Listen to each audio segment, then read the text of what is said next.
Ben trovati telespettatrici, telespettatori di Antenna 3. Entriamo in diretta straordinaria per aggiornarvi sul caso di Vanessa Ballan, la ragazza di 26 anni che ieri è stata uccisa a coltellate nella propria abitazione di via Fornasette in frazione Spineda. Siamo sul territorio comunale di Riese Pio X, una vera e propria mattanza, 7 almeno i fendenti preceduti da botte soprattutto al viso, un delitto che ha scosso l'intera comunità e che ha mobilitato per tutto il pomeriggio, per tutta la sera, le forze dell'ordine, perché il killer poi si è dato alla fuga, come vi abbiamo raccontato nella lunga diretta di ieri, una fuga che ha mobilitato davvero le forze dell'ordine, 2 gli elicotteri dei carabinieri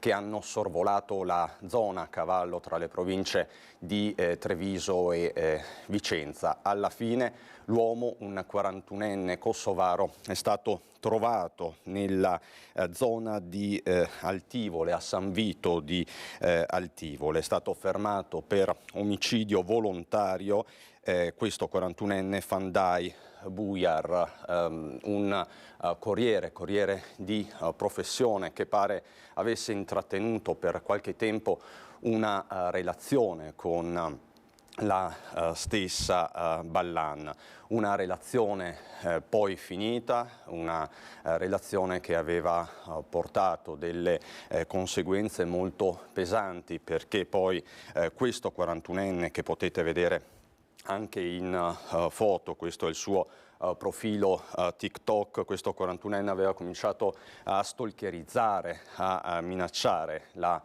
povera Vanessa, voleva in tutti i modi che la ragazza tornasse con lui, e lo vedremo nel corso di questa edizione straordinaria. Li sentirete, li vedremo, i messaggi che nelle ultime settimane, negli ultimi mesi questo ragazzo, quest'uomo, questo 41enne postava sui social, su Instagram, su TikTok, parlava di amore, ma è chiaro che il suo era un amore malato. Se di amore davvero si può parlare, perché lo sapete benissimo anche voi, in questi termini, in questi frangenti bisogna utilizzare anche le parole giuste.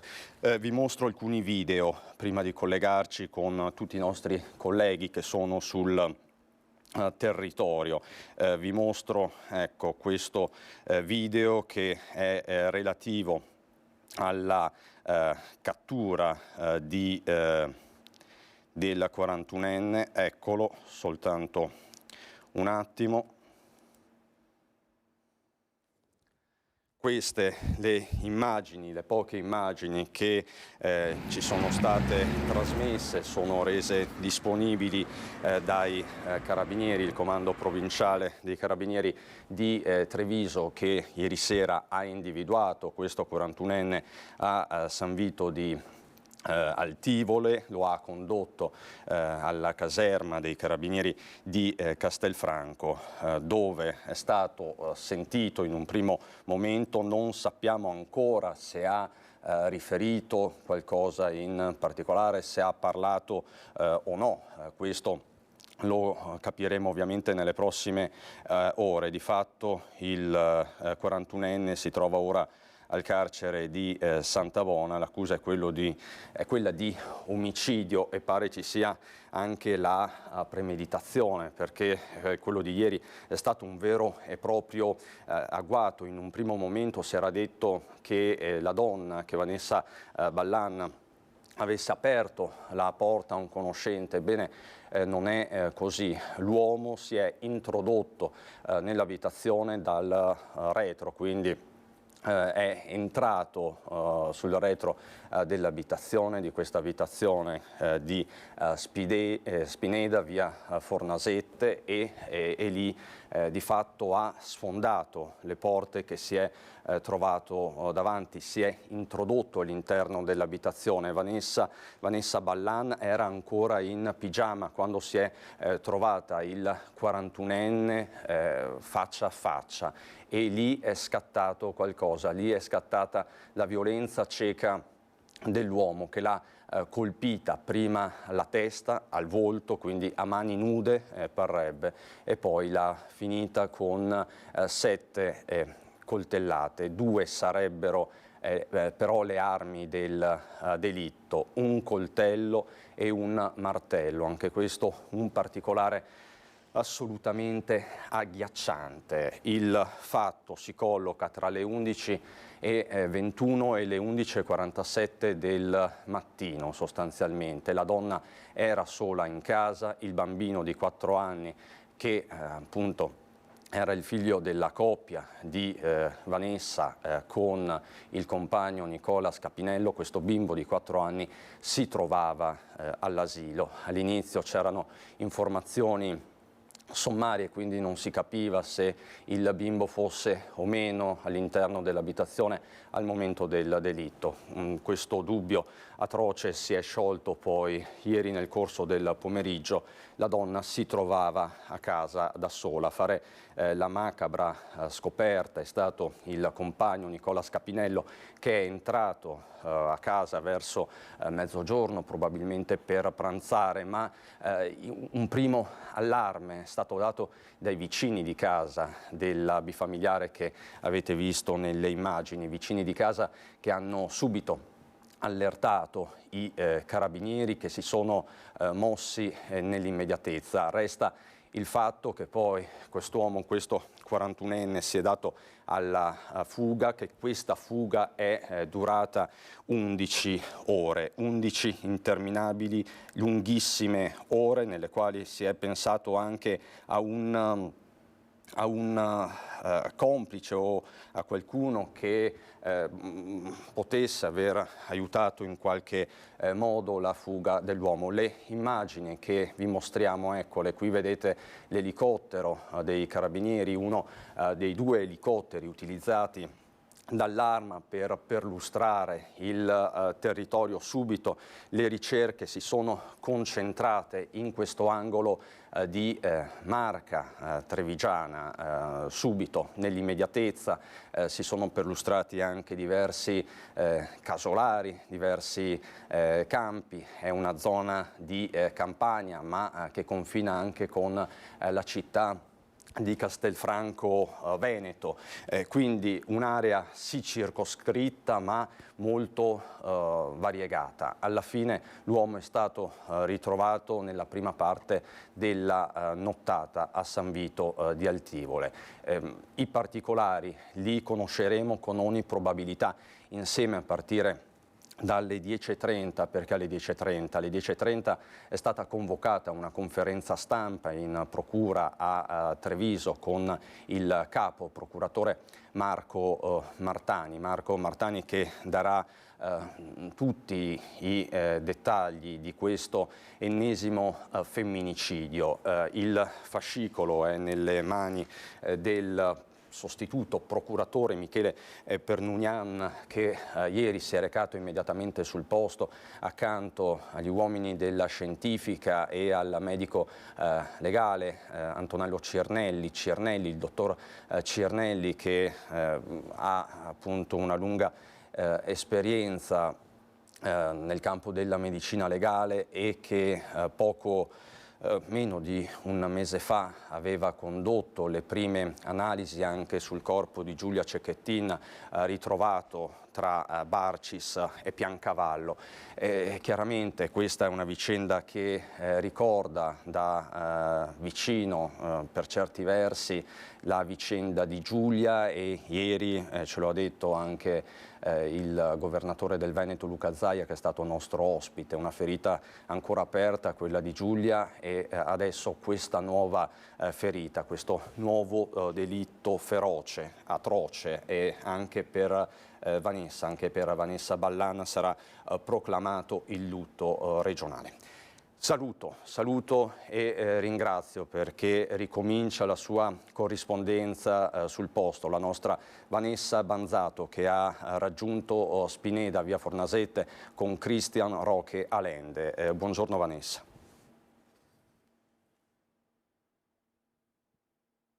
Che ci stanno seguendo, ci troviamo proprio davanti alla casa dell'orrore. Adesso l'area è stata sottoposta ovviamente sotto sequestro, dove ieri nella tarda mattinata, attorno a mezzogiorno, è stata barbaramente uccisa Vanessa Ballan, questa donna di 26 anni, tra l'altro incinta di 3 mesi, già mamma di un bambino di 4 anni. Lei viveva con il compagno proprio in questa abitazione. È stata uccisa e nella tarda serata di ieri è stato rintracciato il presunto assassino. Si tratta di un 41enne di origine kosovara, residente ad Altivole, Bujar Fandagi. La persona adesso è sottoposta a fermo dai carabinieri. È stato fermato, è stato bloccato, intercettato dopo ore di latitanza dai carabinieri proprio nei pressi della sua abitazione ad Altivole. Pare addirittura che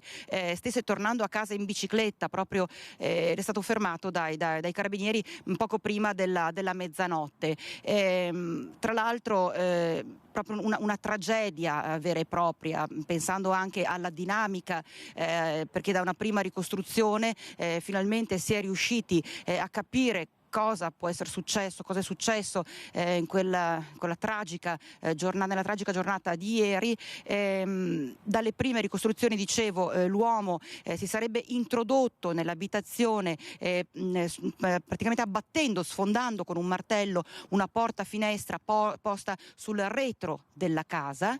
E per questo, tra l'altro, anche, non so se vi ricordate, anche ieri durante le mie dirette dicevo, ci sono i carabinieri che stranamente si sono recati sul retro dell'abitazione, stanno facendo delle perlustrazioni anche sul retro della casa. Si è scoperto poi il perché. I militari appunto avevano scoperto che l'uomo si era introdotto dopo aver sfondato a martellate la porta a vetri, è entrato e la donna se l'è trovato in casa. Chi è questo individuo? Questo individuo pare avesse avuto una relazione con Vanessa Ballan nei tempi passati, una relazione che poi è finita, e però lui non ha accettato la decisione della donna di mettere uno stop alla relazione, e come tutti i copioni purtroppo che si stanno ripetendo negli ultimi tempi, un no non è bastato a questa persona, che ha deciso di proprio uccidere Vanessa Ballan, dopo tra l'altro essere già stato denunciato dalla donna per stalking, perché dopo il primo rifiuto, lui, appunto, non accettando questo no, aveva iniziato a pedinarla, aveva iniziato a inseguirla, aveva iniziato anche ad aspettarla fuori dal supermercato, l'Eurospin di Riese Piodecimo, dove la 26enne lavorava, dove era apprezzata, ben voluta da tutti, e era stata sporta, dicevo, una denuncia nello scorso ottobre. I carabinieri stavano svolgendo tutte le indagini al proposito. Fino a ieri, quando ha sfondato la porta, è entrato e ha accoltellato la donna, che se l'è trovato davanti. Pare che prima l'abbia picchiata, per poi appunto con 7 colpi, 7 fendenti di un coltello che pare sia stato ritrovato alla fine nel bagno dell'abitazione, ha ucciso Vanessa Ballan. Ci sono anche delle ferite importanti sulle mani, tante ferite sul petto, ma soprattutto sulle mani, segno che la donna ha cercato in tutte le maniere di difendersi. La donna, alla fine, ecco, lui adesso è accusato di di omicidio della donna e del bambino che portava in grembo, e quindi adesso insomma è sottoposto a fermo in caserma e al momento pare non abbia proferito parola con i carabinieri, quindi al momento è in totale silenzio, non ha ammesso alcuna responsabilità al momento questo.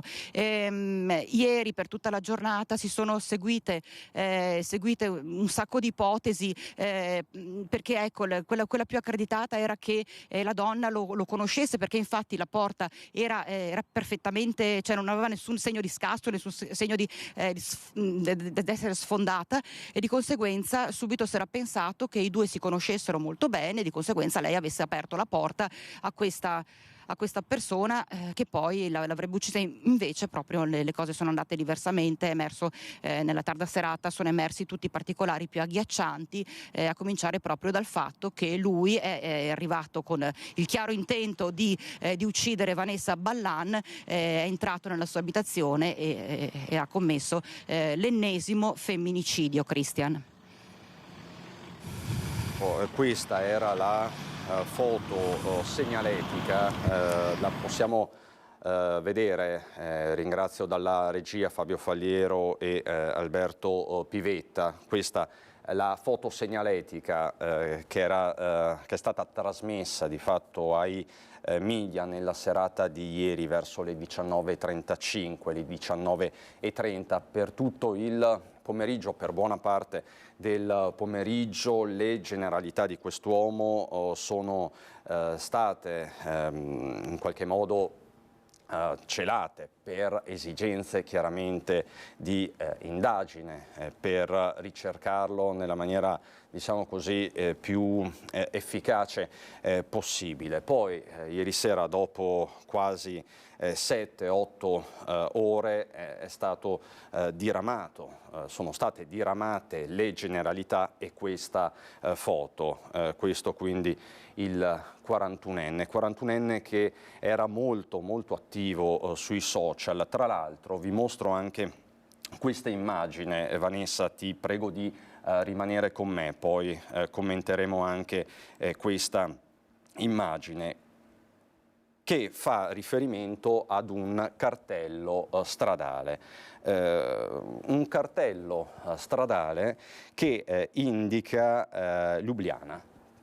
Quindi un cartello dell'autostrada verso chiaramente Trieste, nel quadrante nord-est, un cartello appunto con le indicazioni di Lubiana.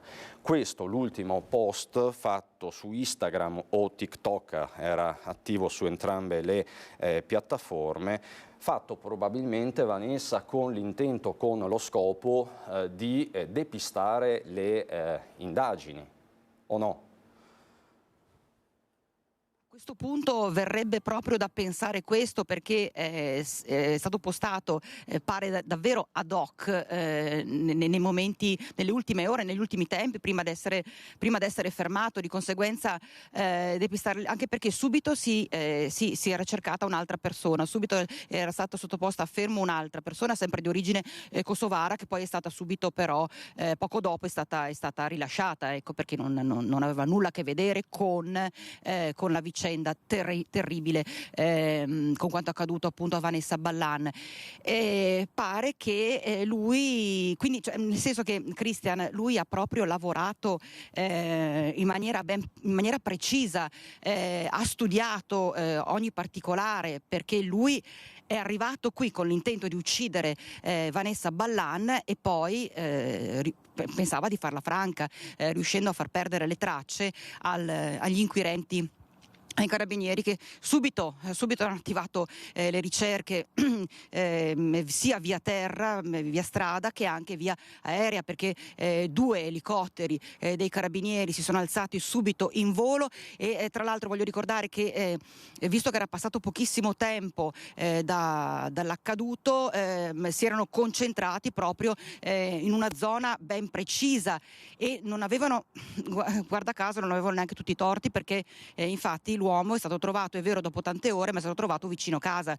Ironia della sorte, tornando, voglio sottolineare, cioè lui stava tornando a casa in bicicletta, come se fosse davvero convinto che anche sviando le forze dell'ordine, postando appunto queste immagini sui social, sul suo sito, su Instagram o quant'altro, lui si sarebbe riuscito a farla franca. Invece per fortuna non è stato così, e lui ha agito davvero a mente lucida, a mente freddissima. Quando è arrivato qua e quando è tornato, quando è scappato. Assolutamente, quindi possiamo parlare di una modalità di fuga mista, perché inizialmente si era parlato di una fuga a piedi, poi di un'auto, poi ancora del furgoncino che utilizzava per lavorare. Lui era è un piastrellista, e poi infine anche la bicicletta. Sì, infatti è davvero da capire, perché pare che subito sia scappato con una macchina, però non si sapeva che auto fosse, di che auto si trattasse. Poi, come dici tu, giustamente si parlava di questo furgoncino bianco dell'azienda per cui lavorava e su cui si sarebbe spostato questo 41enne. Tra l'altro subito il marito, che è stato quello che ha trovato la moglie senza vita in casa tornando dal lavoro, e che ha dato subito l'allarme, ha dato agli inquirenti subito il nome di questa persona. Ricordiamo anche questo, quindi diciamo che i carabinieri avevano già in mano un nome 90 su 100 sicuro, perché il marito era certo che fosse stato lui, visti i precedenti, visti questi continui pedinamenti. Tra l'altro anche avrebbe minacciato la donna di divulgare alcuni video che sarebbero potuti risultare compromettenti per lei e la sua famiglia. Quindi c'era tutta una serie di fattori che avevano portato dopo la denuncia a pensare che non potesse essere che lui, certo, l'autore di questo tremendo, terribile gesto. Tra l'altro, Vanessa, c'è anche un altro aspetto. A ottobre la denuncia da parte di Vanessa Ballan nei confronti di quest'uomo. Era scattato il codice rosso secondo le nuove direttive. In quel momento è scattata anche una perquisizione, a quanto pare domiciliare, nella casa di Altivole dell'uomo del 41enne, anche per capire l'entità di questi messaggi. È scattato l'avvertimento e quest'uomo per un mese e mezzo di fatto era sparito. Pare che la stessa Vanessa Ballan avesse tirato un sospiro di sollievo dopo quasi un anno di tormenti. Sì, questo infatti è quello che è emerso. Difatti lei non se lo sarebbe mai aspettato, è stato davvero... Per quello io parlo di una pianificazione di questo femminicidio. Lui è stato volutamente fermo, buono, diciamo così, per un periodo, per far pensare che le acque si fossero tranquillizzate, per poi compiere questo gesto estremo. In molti infatti proprio ieri sera si sentivano, si parlava appunto di questo mese di quiete che aveva anche in un certo senso tranquillizzato Vanessa Ballan e il compagno, perché ricordiamo che entrambi erano andati lo scorso ottobre a sporgere denuncia per stalking e minacce nei confronti di Bujar Fandaji, questo 41enne di origine kosovara che adesso è invece accusato del reato appunto di femminicidio nei confronti di Vanessa Ballan, aggravato dal fatto che la donna era incinta. Vedo che davanti la villetta non ci sono più i sigilli di ieri sera, cioè non ci sono più i sigilli all'area, resta sotto sequestro ovviamente la casa dove è avvenuto il delitto. Questo significa che i vicini di casa sono rientrati nell'abitazione, i vicini di casa che avevano dato l'allarme ieri a mezzogiorno più o meno.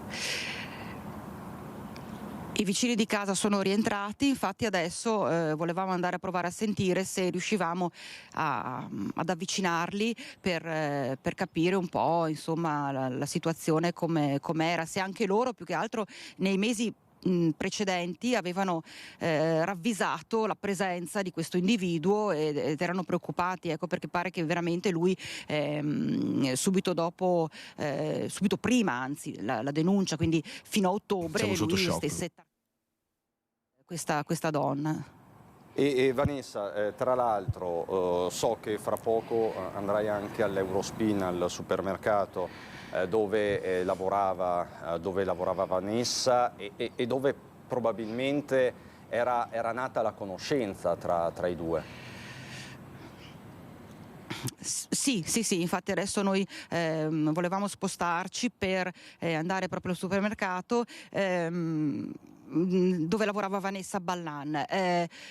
Ieri abbiamo sentito una delle clienti, una delle tante clienti del supermercato e ricorderete con quanto affetto ricordava la figura di Vanessa Ballan, una sua collega di lavoro che appunto l'ha definita una persona solare, una persona divertente, con un bel caratterino, aveva detto la sua collega di lavoro. Di conseguenza una bella persona, insomma, che si faceva notare proprio per la sua positività e che lascerà senz'altro un grandissimo vuoto, non soltanto ecco, per quanto riguarda la sua famiglia, perché non osiamo neanche immaginare il dolore della sua famiglia, ma anche proprio nell'intera comunità.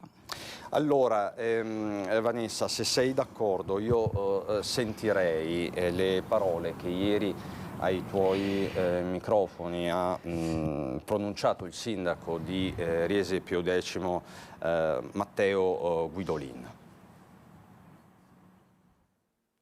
Siamo sotto shock, lo dico personalmente, anche sono sconvolto e faccio fatica a trovare le parole. Penso che in questo momento sia meglio magari stare in silenzio prima di dire frasi fatte o cose fuori posto. Ho parlato comunque anche con i carabinieri che stanno facendo il loro lavoro, mi auguro che quantomeno venga fatta luce su quello che è successo.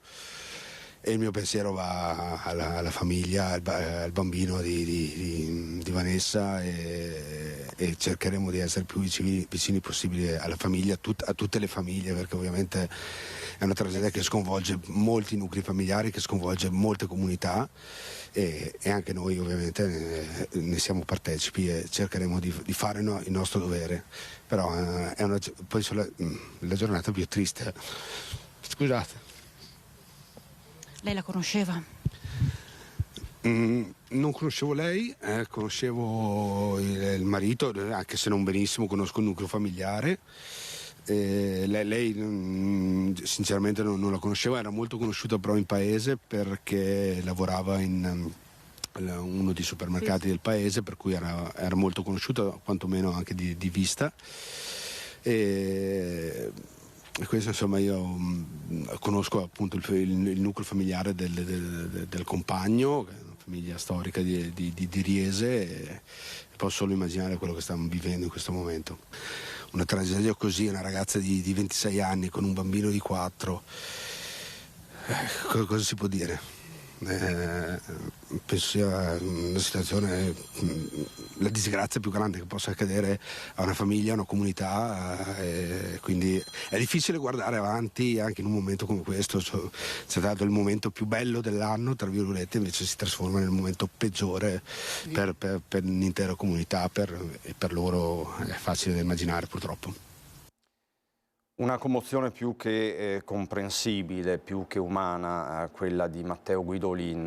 Vanessa, non so se mi senti ancora. Ecco, Vanessa, tu ieri hai raccolto testimonianze preziosissime, poi magari le risentiremo.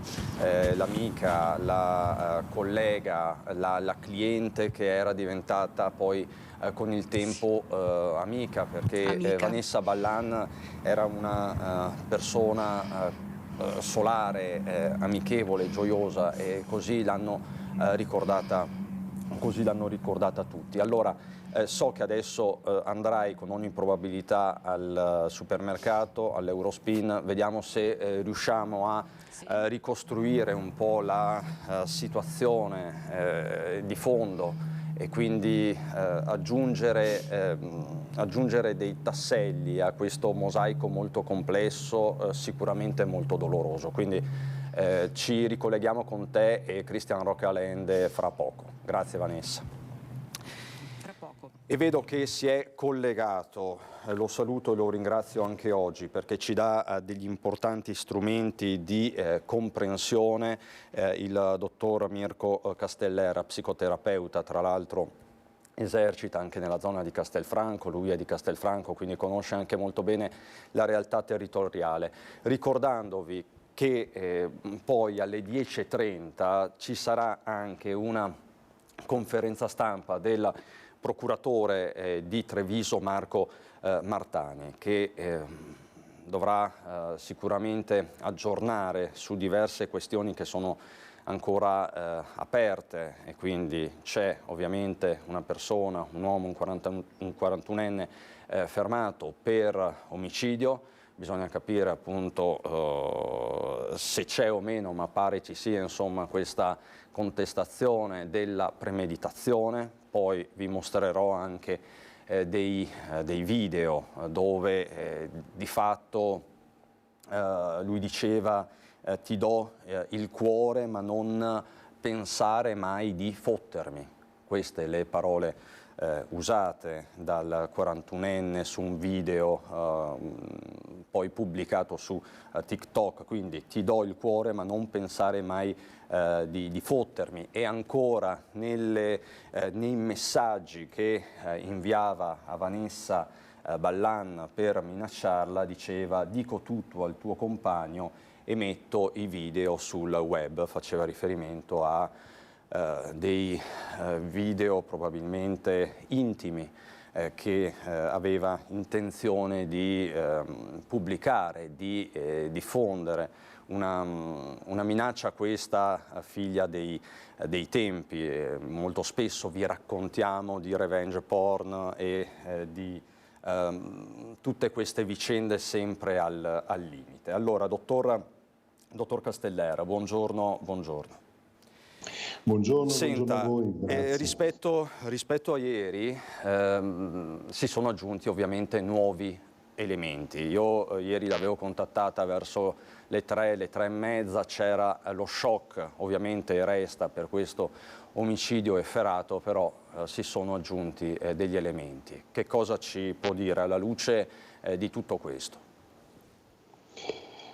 Guardi, intanto mi scuso con i telespettatori se eventualmente c'è un problema di connessione, se dovesse saltare. Io devo dire una cosa, siamo a una dinamica che nell'ambito clinico risulta essere, uso un termine molto pesante, me ne assumo tutta la responsabilità, quasi banale.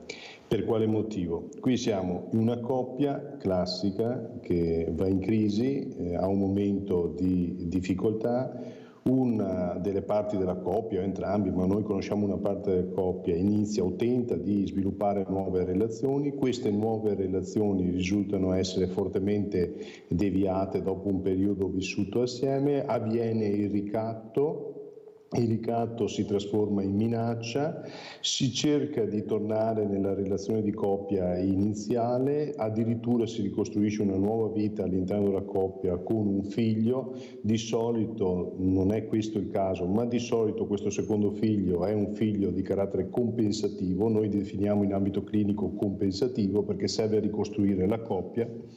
E invece colui che in qualche modo aveva proiettato dei desideri, degli interessi, non si distacca, addirittura arriva a quell'atto estremo, lesionistico, totale, che è togliere la vita all'altra persona. Queste sono dinamiche che sono fortemente frequenti. Se innescati in un tessuto, se mi permette, anche di presenza di minaccia straniera, aggrava ancora di più il giudizio verso queste dinamiche. Però non mi permetto, sono fenomeni fenomeni, non è un fenomeno Giulia Filippo particolarissimo, questi sono fenomeni fortemente diffusi e sono in crescita esponenziale nella nostra società. E questo che cosa significa? Che non vanno assolutamente giustificati, vanno compresi, però permettetemi, ci stiamo abituando, e questa è la deriva. Ci stiamo abituando a questi fenomeni, questa è di una gravità totale. Ci stiamo abituando. Quello che dice è terribile. Ci si può abituare a questa violenza efferata?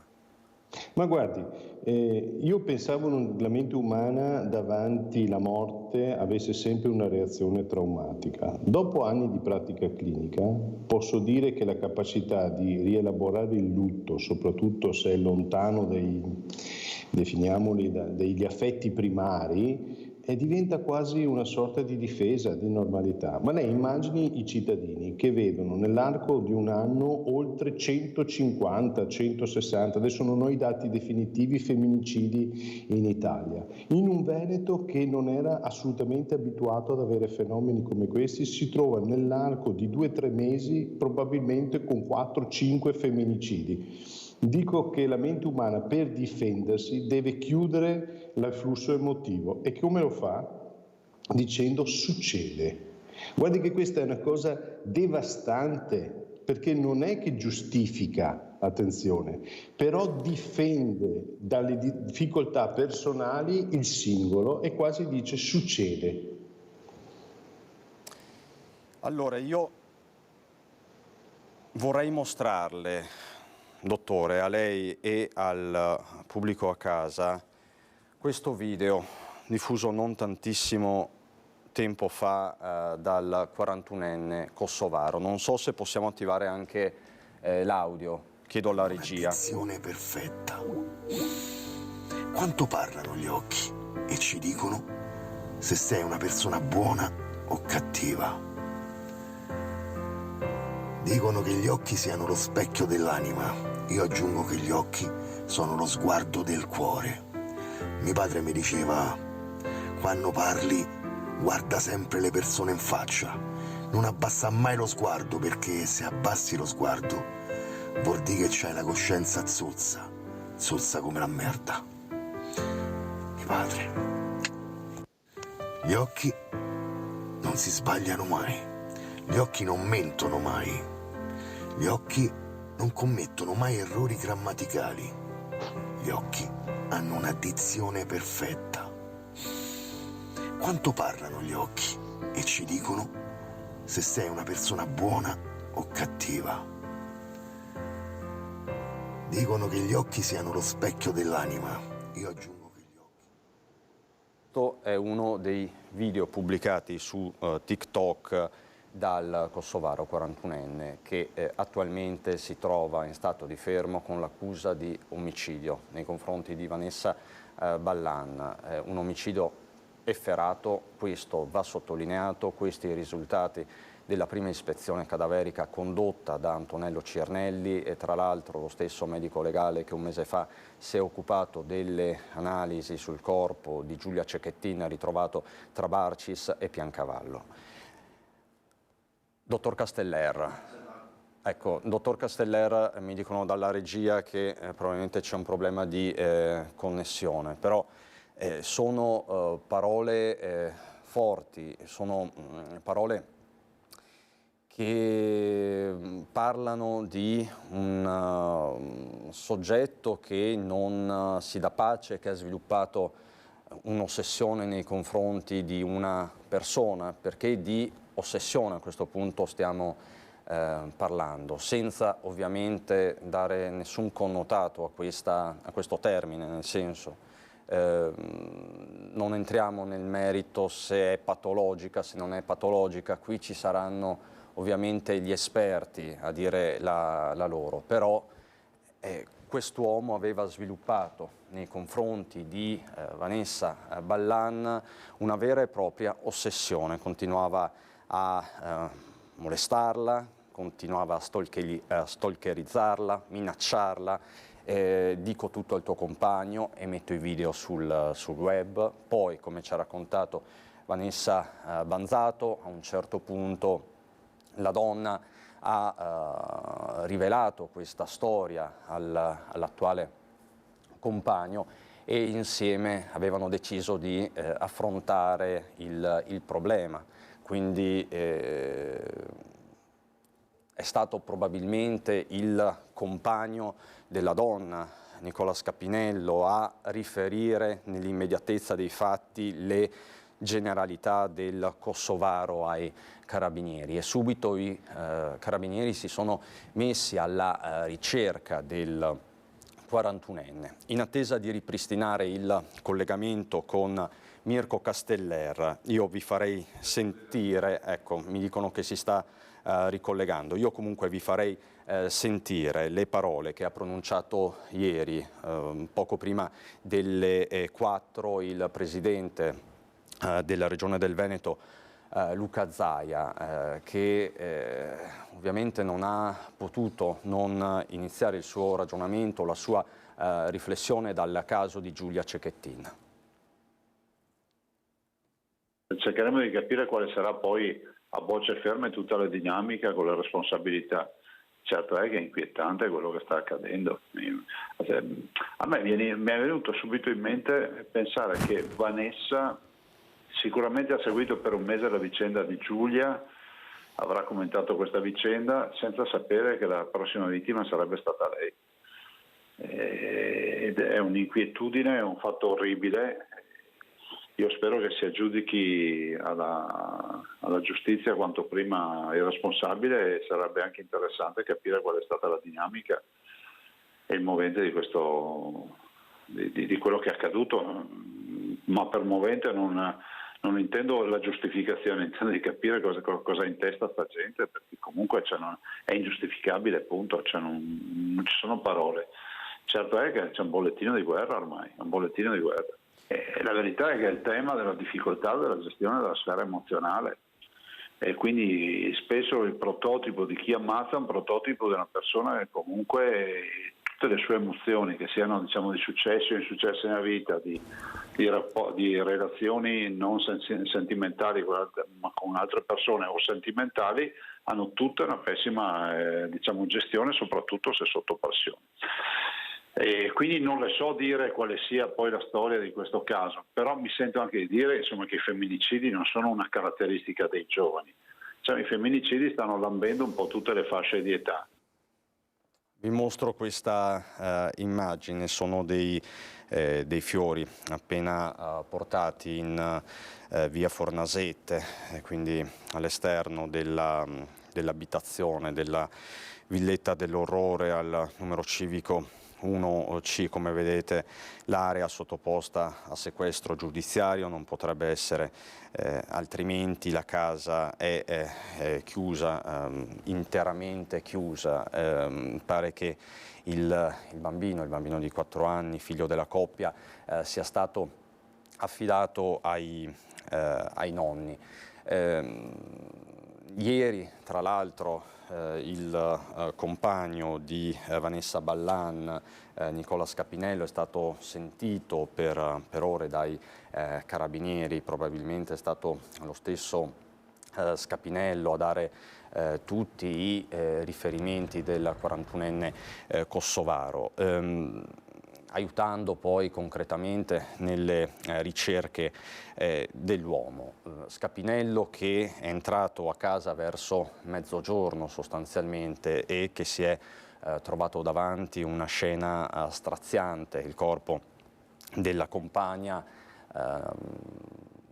nel sangue e chiaramente massacrato di botte, ma anche con 7 fendenti di particolare violenza, di inaudita ferocia. Questo lo dicono anche le prime analisi compiute sul corpo della 26enne. Con ogni probabilità sarà disposta anche un'autopsia vera e propria nelle prossime ore e nei prossimi giorni, perché sapete benissimo che poi è l'esame autoptico, l'autopsia, che chiarisce anche le modalità temporali, non solo la dinamica, ma va a fissare temporalmente anche le azioni, e pare ci sia stata una mezz'ora di vuoto, una mezz'ora che ha consentito poi allo stesso Bujar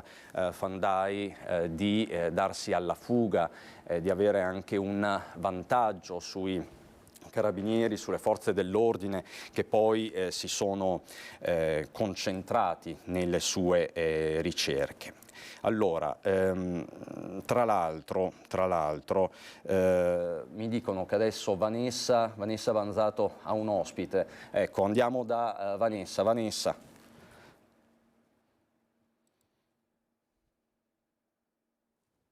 Mi senti? Non sentiamo abbiamo Vanessa. trovato sì, ti sentiamo Vanessa. Mi sentite? Mi sentite? Sì. Eccoci qua. C'è una vicina di Vanessa Ballan, Maika Scapin.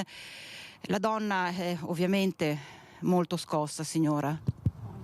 Molto, anche perché io sono partita ieri mattina e come tutte le mattine salgo dalla rampa e la vedo che aspetta il pulmino con Mattia, il piccolino. Abbasso il finestrino e saluto. E basta, questo è stato. Dopo sono arrivata a casa ieri sera, perché tra l'altro io ieri in pausa non sono neanche tornata, e ho visto quello che ho visto, e quindi è sconvolgente, perché alla fine 26 anni, morire così. Dopo ho saputo, da ieri ho saputo che tra l'altro aspettavo un altro bambino, quindi basta. Io di lei ho un ricordo bellissimo, perché lei aveva sempre sorriso, solare, carica, e io l'ho sempre vista così da quando sono arrivati, quindi loro sono arrivati 4 anni fa circa, che il bambino ha 4 anni. E il bambino è nato praticamente qua? Sì, quindi è il più piccolino, poi ce ne sono altri 2 vicini, però insomma è il più piccolo lui. E basta. Loro li ho sempre visti come i bambini del quartiere, no? Perché appunto sono giovanissimi, però uniti, vicini, cioè tra loro li ho sempre visti assieme, e bella famiglia, perché anche quei genitori io li vedo tante volte qua, quindi insomma così, basta, non so. È una cosa che sconvolge davvero tutti. Sì, perché ripeto, non so neanche cosa dire, cioè non dovrebbero succedere queste cose, assolutamente. Senta, si è detto che la persona che avrebbe ucciso Vanessa Ballan in più occasioni si era presentato anche davanti casa, aveva fatto minacce e quant'altro. Lei si è mai accorta di niente? Ha mai notato persone sospette o movimenti strani? No, assolutamente no. No, perché appunto essendo magari via tutto il giorno non si ha neanche modo, e dopo comunque tra gli impegni di lavoro e tutto guardi il tuo e basta, cioè nel senso, però no, anche perché questo è un quartiere tra l'altro tranquillo, cioè nel senso non passa quasi mai nessuno, quindi non so, no, su questo non so dirvi niente. Siete spaventati voi adesso? Un pochino sì, io dico la verità, ieri sera ero... sì, dopo quando... è brutto da dire, però dopo quando ho saputo che l'hanno preso, un attimo, con questo non vuol dire che questo risolve o consola o niente, però insomma un po' ieri ero spaventato, perché insomma il modo non è stato non so neanche cosa dire veramente, scusate invece del modo di esprimermi, ma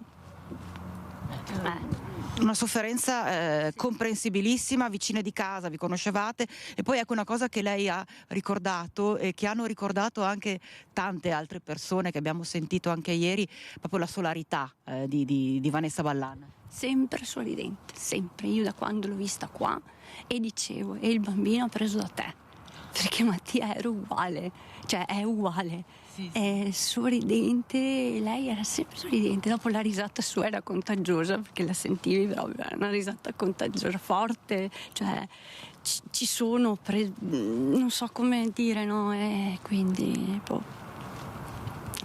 sì, sono scioccata, sinceramente, ve lo giuro, sono proprio scioccata. Pensate come vicini, come quartiere, non so, di fare qualcosa, di fare un momento per ricordare Vanessa? Guardi, io ancora devo sì, sentire insomma i vicini, spero di sì, perché è il minimo che possiamo fare per una persona così e basta. Grazie davvero, grazie davvero. Grazie davvero signora. Cristian, hai sentito? Ho sentito Vanessa, sì. Un ricordo splendido di questa donna. Penso che l'abbraccio di Riese Pio X a questa famiglia sia collettivo. Prima abbiamo sentito le parole del sindaco Guidolin che tu avevi raccolto ieri, sì. Vanessa. Adesso dove andrai? Ti posso chiedere?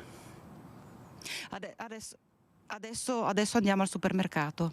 Al supermercato perché, dove? Appunto abbiamo sentito dove lavorava Vanessa Ballan, sì, adesso perché appunto siamo riusciti a trovare la vicina e quindi ci siamo fermati, ci siamo attardati un attimo davanti proprio ancora all'abitazione di Vanessa Ballan e adesso andiamo al supermercato, quindi cerchiamo di sentire i colleghi, le colleghe di questa splendida 26enne. Grazie Vanessa, grazie a te e Cristian Roque Alende. È ritornato, se non sbaglio, Mirko Casteller, psicoterapeuta, con il quale stavamo facendo un ragionamento alla luce di tutti questi dettagli che si sono aggiunti. Casteller, a proposito del video che abbiamo mostrato sì. prima e fatto sentire, ce n'è un altro, le farei sentire anche questo, dico alla regia, chiedo alla regia se possiamo metterlo in onda. Eccolo, è sempre dal profilo TikTok del 41enne. Non mi mettere mai in condizione di essere una persona senza cuore, perché il giorno che lo sarò, per te è finita.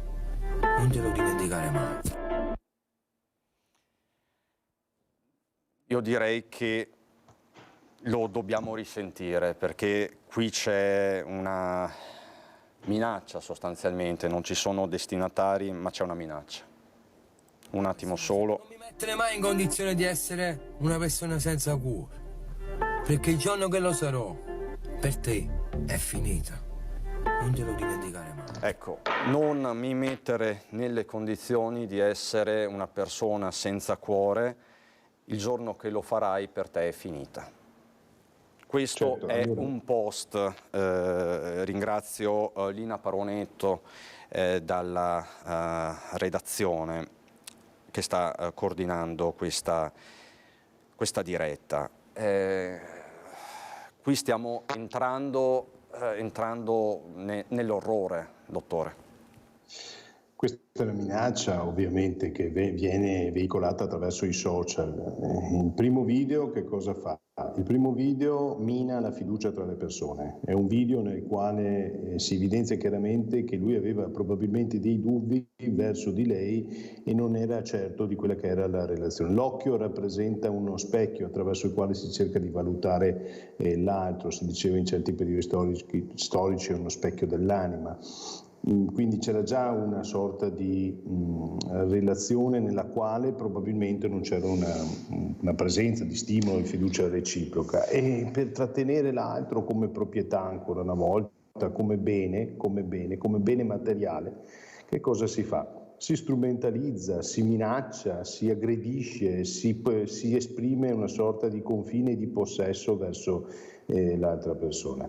E queste sono dinamiche relazionali complesse, però ripeto, il tradimento, l'accusa, l'aggressione, la fisicità sono elementi con cui l'uomo ha a che fare nel 1800-1700. La deriva dell'aggressività fino all'uccisione è una cosa che crescerà sempre di più. Perché? Perché purtroppo l'aggressione, questa forma di aggressione, io la vedo in pratica clinica, è aumentata. Di che cosa abbiamo bisogno?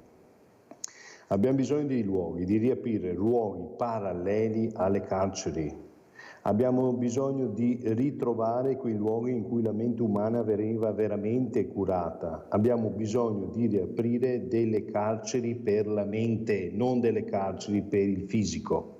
Questo è quello che abbiamo bisogno di fare, perché lei immagina un soggetto come questo che viene segnalato, che viene gestito anche in termini psicologici, nel momento in cui si individua la devianza, o lo si tratta farmacologicamente spegnendolo, lo ripeto, spegnendolo, oppure l'alternativa qual è?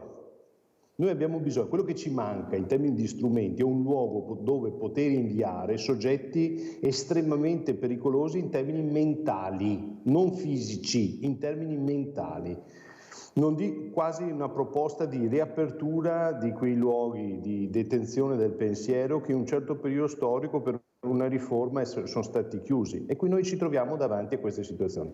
Non pensiamo diminuiranno, abbiamo più di 150 femminicidi, non è mai successo nella storia di una nazione come la nostra.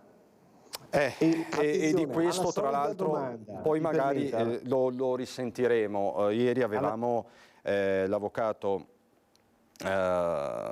Stella Di Bartolo, presidente di Telefono Rosa Treviso, che diceva esattamente quello che sta dicendo ora il dottor Casteller.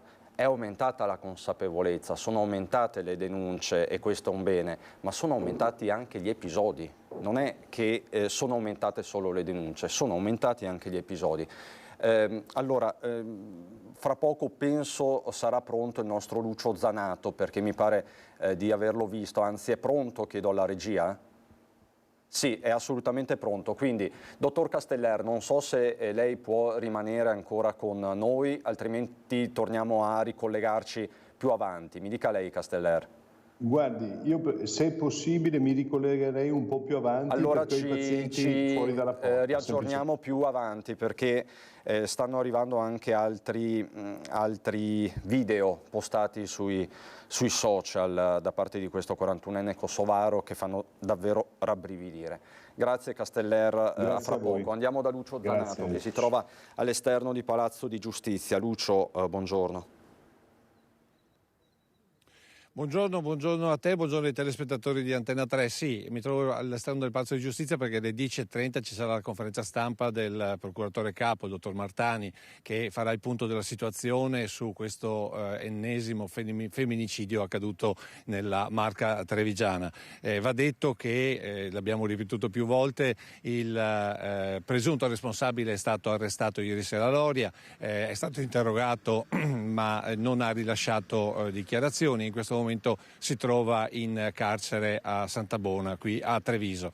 Alle 10:30 dicevo appunto ci sarà questo punto stampa affollatissimo, vi devo dire, perché ci sono tutti i network nazionali e non solo, considerando che appunto dopo il caso di Giulia Cecchettin sicuramente è la notizia che in questo momento campeggia su tutti i giornali e campeggia su tutte le testate, di conseguenza è la notizia del giorno. Come è la notizia del giorno il fatto che sia già stato arrestato, perché non nascondiamo che c'è soddisfazione da parte delle forze dell'ordine per aver di fatto già chiuso il caso, perché è importante dire anche questo. D'altra parte i video che aveva postato il 41enne kosovaro erano quasi da depistaggio, sembrava che lui avesse pianificato, adesso bisognerà capire se o meno è successo questo, che avesse pianificato tutto, compreso anche la possibilità di far capire che lui avrebbe già varcato i confini.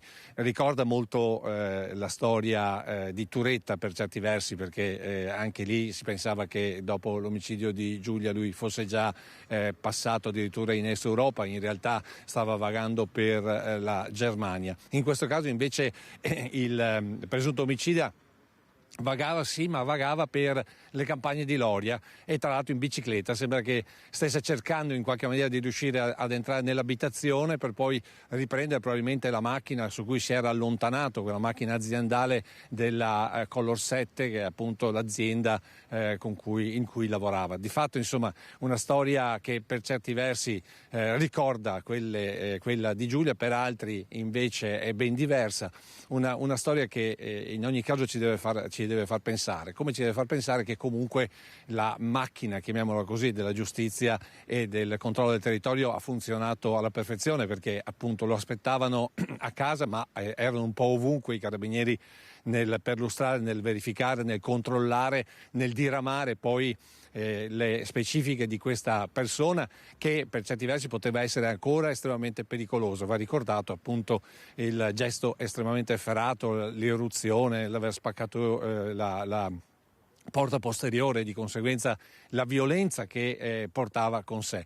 Molto probabilmente questa violenza è stata dettata sicuramente da un gesto d'ira per certi versi, che poi, come nel caso di Turretta, lentamente si è placata e di conseguenza ha lasciato uno stato quasi di prostrazione, e probabilmente su questa prostrazione si è giocato tutto il meccanismo, chiamiamolo così, che ha permesso ai militari delle forze dell'ordine, ai carabinieri, di poter arrestare appunto questo 41enne.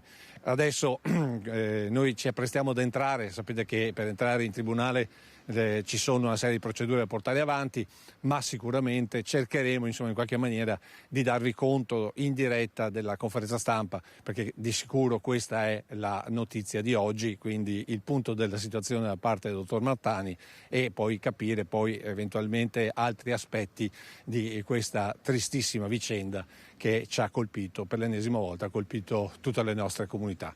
A te, Cristian. Lucio, io ti ringrazio.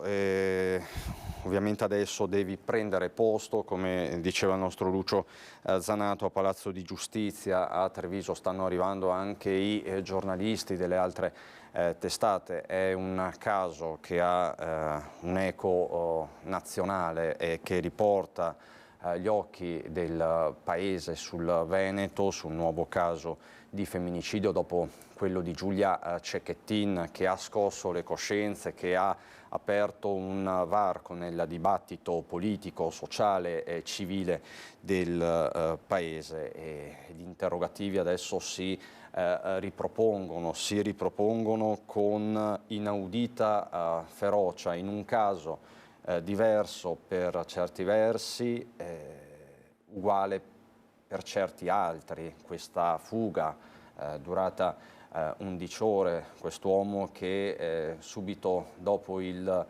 delitto cerca appunto di sfuggire anche alle proprie responsabilità. Molto spesso raccontiamo di omicidi, suicidi, quindi di delitti efferati che poi sono seguiti da gesti estremi. In questo caso questo 41enne è stato trovato a bordo della sua bicicletta nella tarda serata, nella prima nottata di ieri, come se nulla fosse, dopo un tentativo maldestro per certi versi di depistaggio. Quella foto che vi ho mostrato prima, quel cartello stradale che portava a Ljubljana, praticamente la capitale della Slovenia, postato nei momenti precedenti l'omicidio di Vanessa, e questo fa propendere per l'appunto per un gesto premeditato, per non parlare delle tante minacce, dello stalking continuo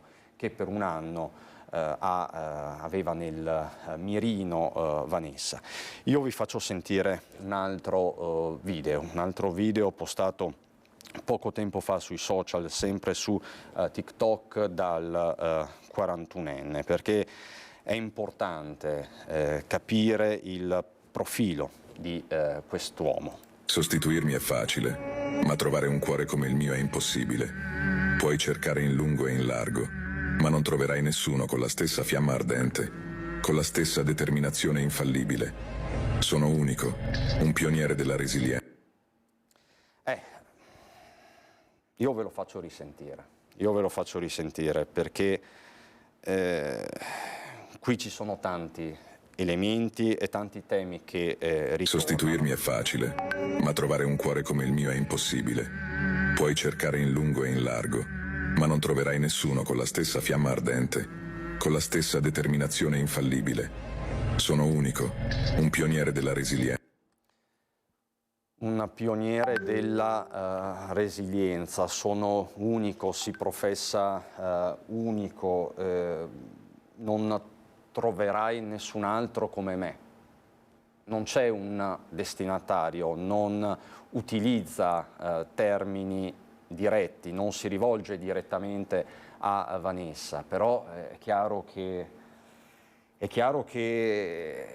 c'è qualcuno nel mirino delle sue parole, questo è evidente. Chiedo alla regia, non so, prima ho visto l'abitazione, sono immagini di adesso, c'è Vanessa, per caso Vanessa Banzato pronta? No. Allora, ritorniamo sui temi della salute mentale affrontati da Mirko Casteller poco fa. Mirko Casteller che ha detto c'è un'emergenza salute mentale in corso. Questi casi stanno aumentando le fragilità. Su questo si è espresso anche il direttore generale dell'ULSS 2, Francesco Benazzi. E ci sono due sostanziali spartiacque. Allora, diciamo che quello della prevenzione, che quindi lavorare su alert che vengono dati o dai comuni, chiaramente che sono nel territorio, che vengono dati dall'assistente sociale dei comuni che conosce le realtà, ai nostri stessi operatori, educatori che frequentano chiaramente, sono nel territorio per varie situazioni, e quindi un'azione di prevenzione, cioè arrivare e prevenire prima che scoppi quel problema. E c'è l'altro spartiacque, che è quello della salute mentale, dove abbiamo persone che hanno ovviamente una malattia e che devono essere sostanzialmente portate a superare un periodo difficile e soprattutto aiutate a affrontare la loro patologia in modo più sereno possibile, sia all'interno del proprio nucleo familiare sia all'esterno, per fare una vita tra virgolette normale sostanzialmente, nonostante la patologia. In questo caso qua si sta lavorando, perché questa è la psichiatria moderna, sul progetto di vita. Quindi si cerca di analizzare quali sono i bisogni della persona, la rete familiare, e poi si accompagna la persona possibilmente in un percorso che può essere lavorativo, che può essere l'inserimento in struttura protetta, che può essere in una struttura diurna, in laboratorio, in modo tale che la persona possa riappropriarsi della propria vita. Su questo stanno lavorando i nostri psichiatri con il supporto degli psicologi e degli educatori. Noi riteniamo che sia fondamentale, ecco perché spesso e volentieri io ho battuto il tasto del sì, è vero, ci sono pochi psichiatri, ma lo psichiatra, se non è anche psicoterapeuta, lavora molto sull'utilizzo del farmaco e quindi sull'appropriatezza dell'utilizzo del farmaco. Ma la persona ha bisogno di essere accompagnata nel progetto di vita, perché non è che possiamo creare uno zombie utilizzando solo il farmaco. Noi dobbiamo utilizzare il farmaco in modo appropriato per dare la possibilità alla persona di vivere la propria vita in modo possibilmente autonomo. E questo lo facciamo ovviamente con l'educatore, lo facciamo con lo psicologo, ecco perché stiamo aspettando finalmente questa graduatoria di Azienda Zero per cominciare a inserire i psicologi che mancano nel territorio, in modo tale che ci sia un sostegno psicologico e un accompagnamento al progetto di vita, cosa che già stiamo facendo e che continueremo a fare rafforzandolo grazie all'inserimento anche dei psicologi. Queste le parole del direttore generale dell'ULSS 2 Francesco Benazzi. C'è un tema di salute mentale, non bastano solo i psichiatri, non bastano soltanto le cure farmacologiche, serve un approccio psicoterapeutico, serve agire su più fronti, due. Il primo, quello con i comuni, i servizi sociali che vanno attivati. 2, per l'appunto, nei casi più complessi, l'attivazione del centro di salute mentale, dei consultori familiari. Come sapete mancano professionisti, mancano psichiatri, mancano psicologi, sono tra le figure più richieste in questo momento di emergenza sanitaria per certi versi, di carenza di personale. Anche su questo chiaramente ritorneremo. Fra poco torna a collegarsi Vanessa Banzato, ha un ospite con lei, quindi questione di pochi secondi. Io vi mostro un altro video, ringrazio dalla regia Alessandro Granziera e Fabrizio Bazzoni. È un video molto breve, ma stiamo tentando di ricostruire la personalità del 41enne kosovaro che si trova a Sant'Avona con l'accusa di omicidio. Ascolta, puoi farmi di tutto sino a che te lo permetto, ma c'è una cosa che non devi fare, non sottovalutarmi, mai.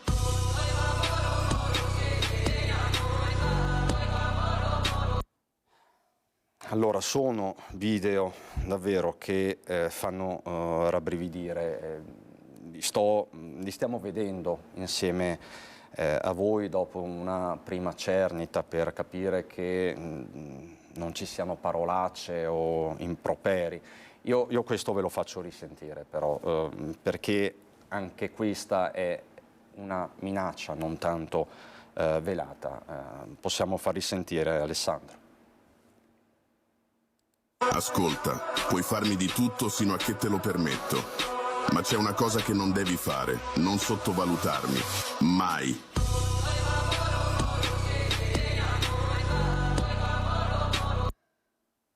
Vedete anche l'atteggiamento, la mimica, quindi non sottovalutarmi mai, e poi questa sigaretta, sembra quasi la scena di un film, ma è un film tragico, è un film dell'orrore, l'ennesimo. Vanessa, torniamo a ricollegarci con Riese Piodecipo, con la nostra Vanessa Banzato, con Cristian Roque Allende. Vanessa.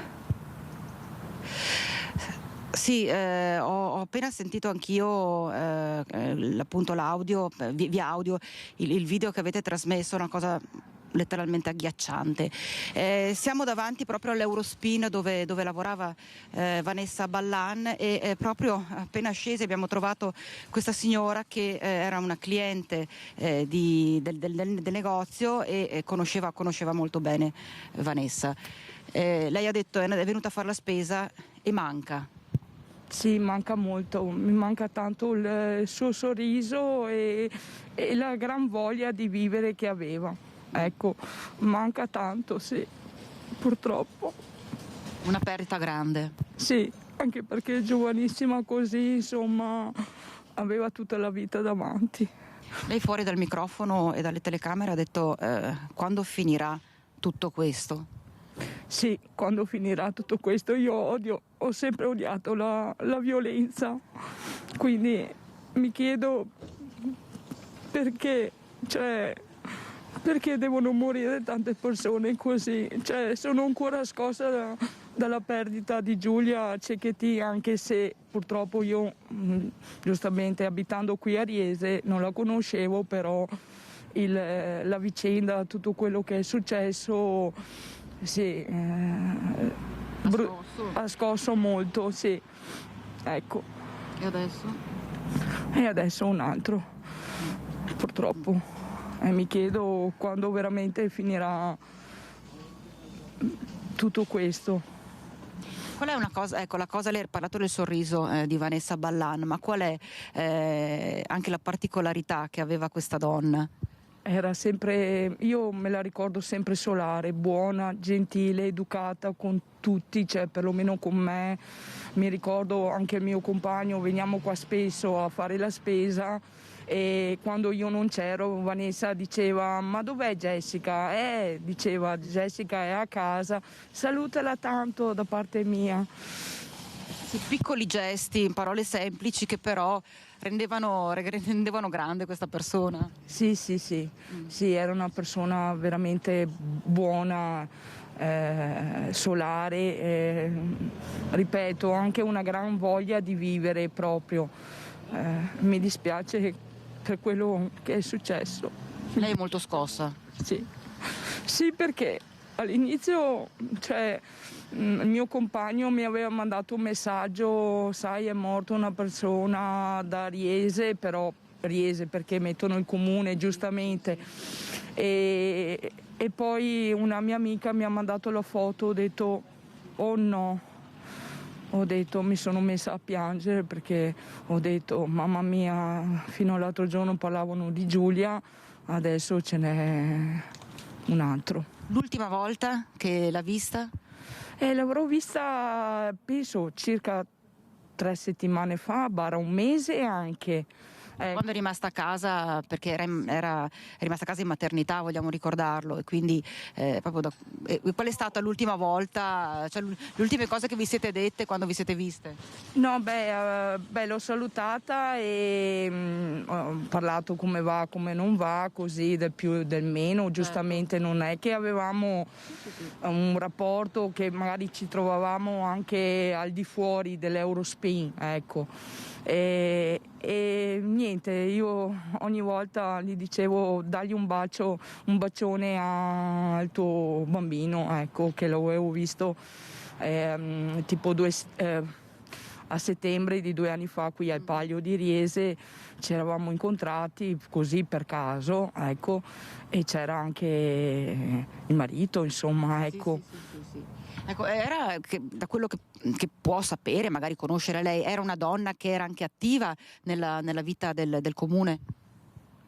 Se lo sa? No, se lo questo non lo so, non lo so.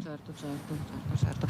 Bene Christian, allora abbiamo sentito, davvero lascia un grande vuoto questa giovane donna, e adesso noi proviamo a entrare nel supermercato e appena riusciamo ad avere magari un contatto con il direttore ti faccio sapere. Grazie Vanessa, grazie a te, alla tua ospite, a Christian Roque Allende, per questo racconto molto doloroso che continua, così come continuano a riaffiorare dal web, dai social, che come sapete hanno una lunga memoria, continuano a riaffiorare i post del 41enne kosovaro arrestato. Ve ne faccio sentire un altro, sono delle diapositive che riportano una data, 16/11/2021. Sentiamo. Mais tu n'as été qu'une étape insignifiante que j'oublierai rapidement. Je ne te souhaite ni le meilleur ni le pire. Je ne te souhaite rien du tout. Je me libère de toi. Je tourne la page. Fais ce que tu veux de ta vie, mais loin de la mienne. C'est fini, je te laisse tranquille. Je ne vais plus te harceler de messages. Je ne vais plus perdre mon temps avec quelqu'un qui ne me veut pas dans sa vie. Si tu m'avais vraiment aimé, les choses auraient été différentes. Je n'aurais pas eu à me torturer l'esprit pour comprendre pourquoi tu agis ainsi. Qu'ai-je fait pour mériter un tel mépris? Qu'est devenu tout ce que tu m'as dit? Était-ce sincère à un moment donné? Ou était-ce simplement des paroles en l'air pour me séduire, me manipuler, me donner de faux espoirs? Mon cœur a voulu y croire. Mais ma raison me dit que tu n'as jamais été honnête avec moi. Tes actions n'ont jamais suivi tes paroles. Tu as joué avec mes sentiments et tu t'en fiches. Alors oui, c'est toi qui as initié cette histoire. Mais c'est moi qui la termine. Tu aurais pu être quelqu'un d'important dans ma vie. Mais tu n'as été qu'une étape insignifiante que j'oublierai rapidement. Je ne te souhaite ni le meilleur ni le pire. Je ne te souhaite rien du tout. Je me libère de toi. Je tourne la page. Fais ce que tu veux de ta vie, mais loin de la mienne. C'est fini, je te laisse tranquille. Je ne vais plus te harceler de messages. Je ne vais plus perdre mon temps avec quelqu'un qui ne me veut. Allora, tu avais joué avec mon sentiment, dice, tu hai giocato con i miei sentimenti. Anche qui non si fanno nomi, non si fanno cognomi, è di fatto un testo in francese che sembra meno minaccioso degli altri che avete sentito. Si riporta questa data, lui dice apro una nuova pagina. Sembra quasi un uomo sì ferito che dice che si sfoga e poi è pronto a voltare pagina, ma così non è stato. Questo forse tra tutti i messaggi che vi ho fatto sentire finora e poi li risentiremo è quello meno minaccioso e probabilmente anche questa data 16/11/2021 sarà presa in esame dagli inquirenti, immagino. Io adesso, in attesa di tornare a ricollegarci con Vanessa Banzato e pronti in qualsiasi momento ad andare in Procura della Repubblica a Treviso, dove fra qualche minuto dovrebbe prendere la parola il procuratore Marco Martani per tutti gli aggiornamenti del caso. Prima vi farei sentire uno stralcio dell'intervista fatta a Stella Di Bartolo, presidente di Telefono Rosa Treviso, che dice una cosa davvero inquietante, che vi avevamo raccontato nei giorni immediatamente successivi al delitto Cecchettin, ovvero tanti genitori, tante persone che chiamavano Telefono Rosa per segnalare problematiche, preoccupati perché vedevano le loro figlie, le loro ragazze bersagliate da persone ossessive, utilizziamo questo termine. Ebbene,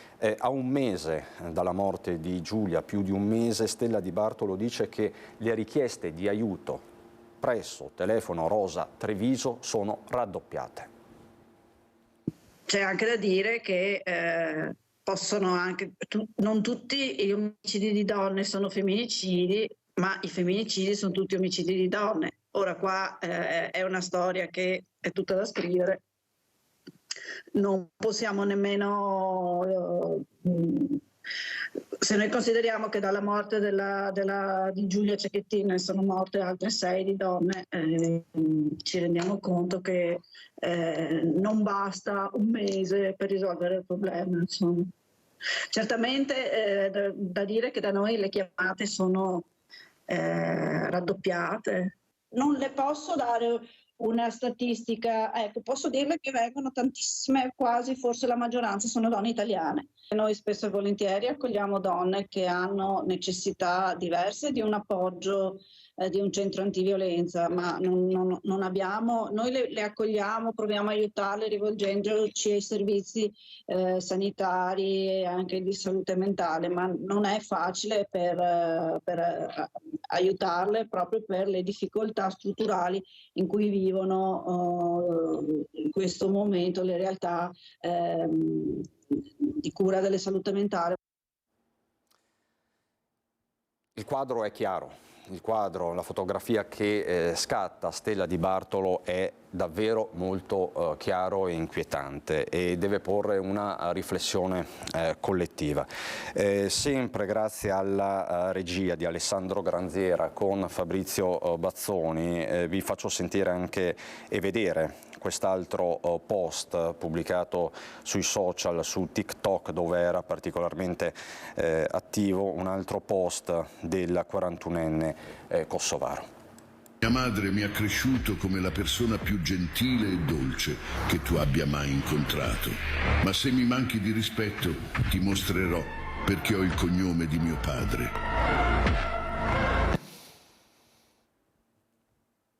Ve lo faccio risentire perché questo oggettivamente dice molto e forse non serve nemmeno commentare. Mia madre mi ha cresciuto come la persona più gentile e dolce che tu abbia mai incontrato. Ma se mi manchi di rispetto, ti mostrerò perché ho il cognome di mio padre. Mia madre mi ha cresciuto come la persona più gentile che tu abbia mai incontrato, però se mi manchi di rispetto ho il cognome di mio padre. Chiaro che qui si fa riferimento a un contesto culturale, familiare ben preciso, si mettono sul tavolo anche altre questioni sostanzialmente. Il rispetto, la cultura del rispetto, no? Ma un rispetto che forse non collima con l'idea che abbiamo oggi o che dovremmo avere oggi di rispetto.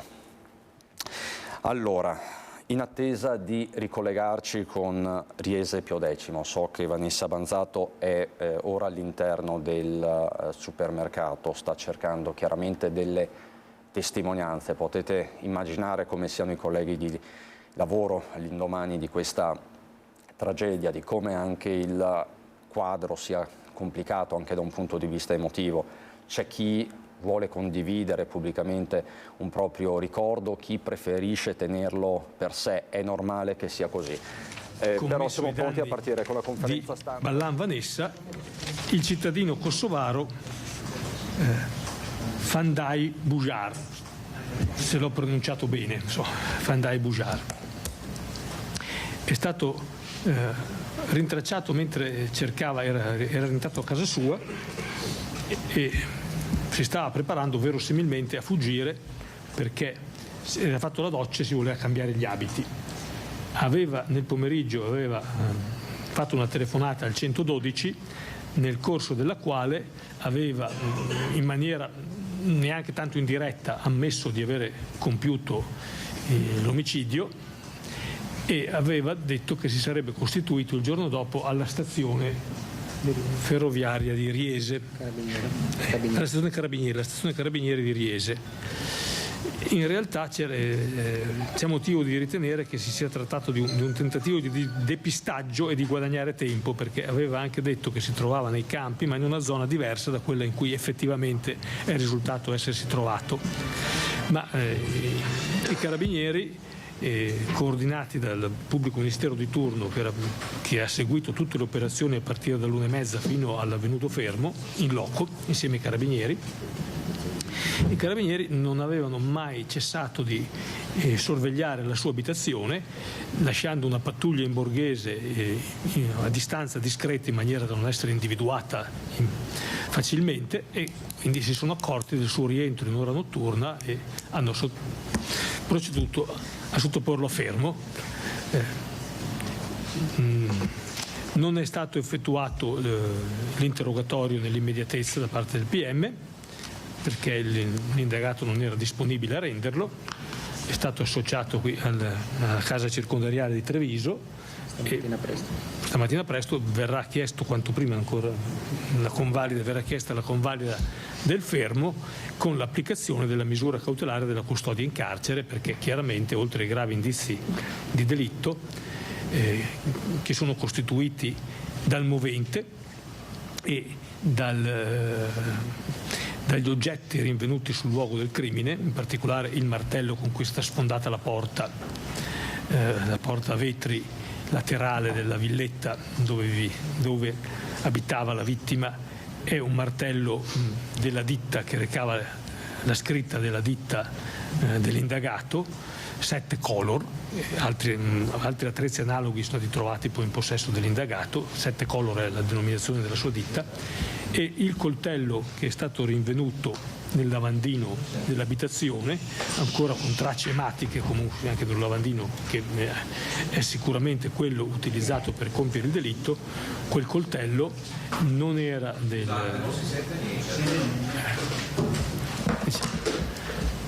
diciamo che il coltello rinvenuto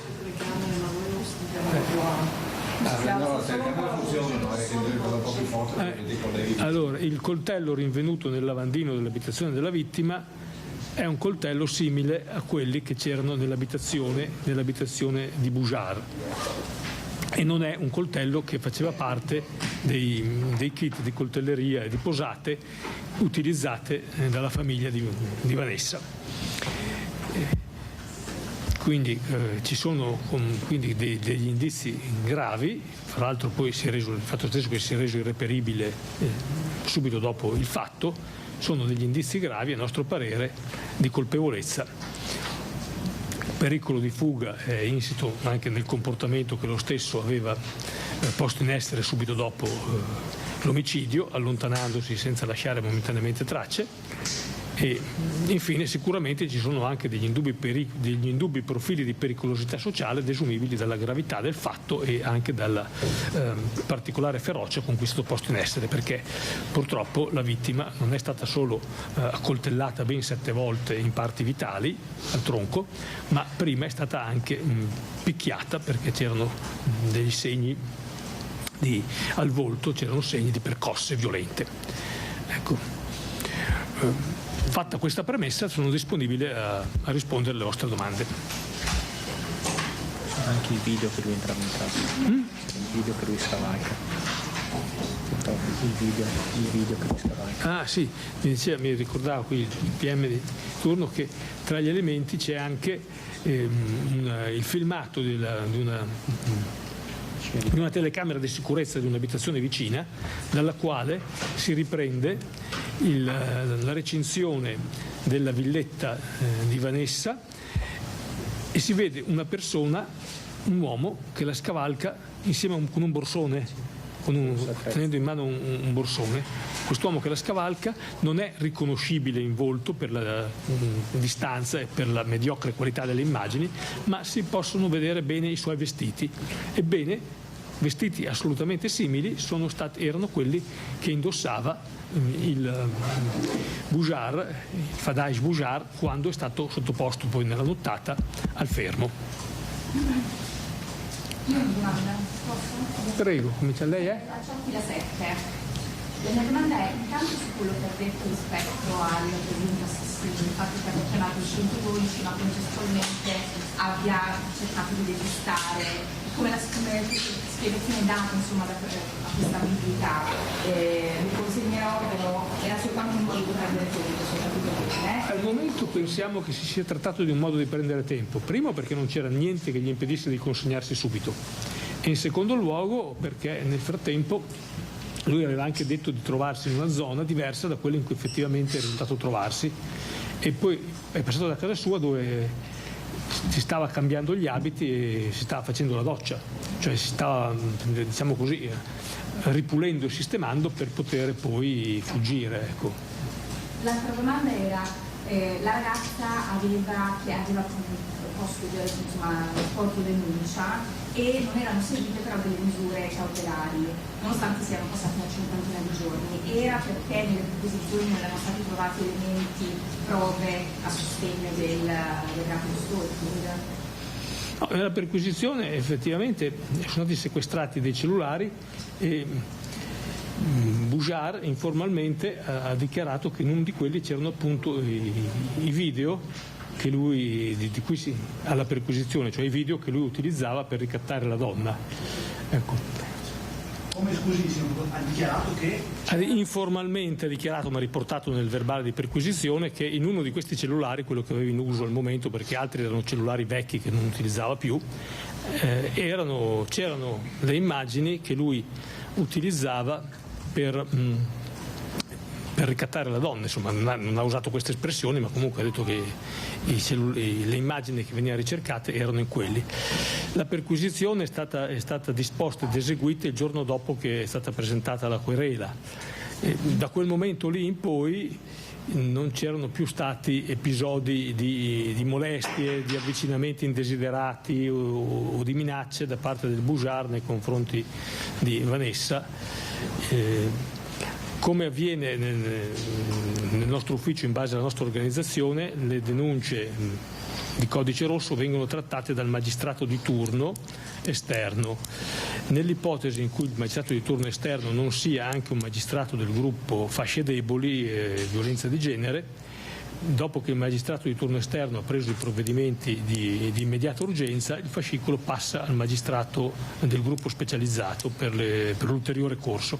Nel caso specifico è stato trattato dal magistrato di turno esterno, che non fa parte dei gruppi specializzati, ma questo nel giro di un giorno ha disposto la perquisizione e poi ha disposto che il fascicolo passasse al magistrato di turno fasce deboli, il quale non ha ritenuto che ci fosse una situazione che imponesse una immediata richiesta di misura cautelare, ma ha ritenuto di approfondire gli atti di indagine chiedendo i tabulati del telefono del Bujar, perché i messaggi che Bujar mandava a Vanessa erano stati cancellati da Vanessa, e quindi per ricostruire se effettivamente quanti messaggi c'erano era necessario attendere l'esito dei tabulati che ancora non era arrivato.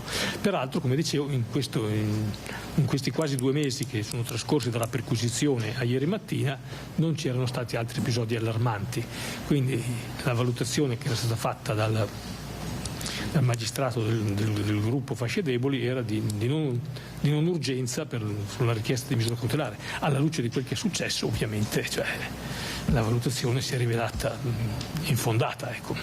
Dottore, posso chiedere Chiara, lei ha detto che non avete facilitato interrogatorio subito dopo l'arresto di fermo, di Bujar.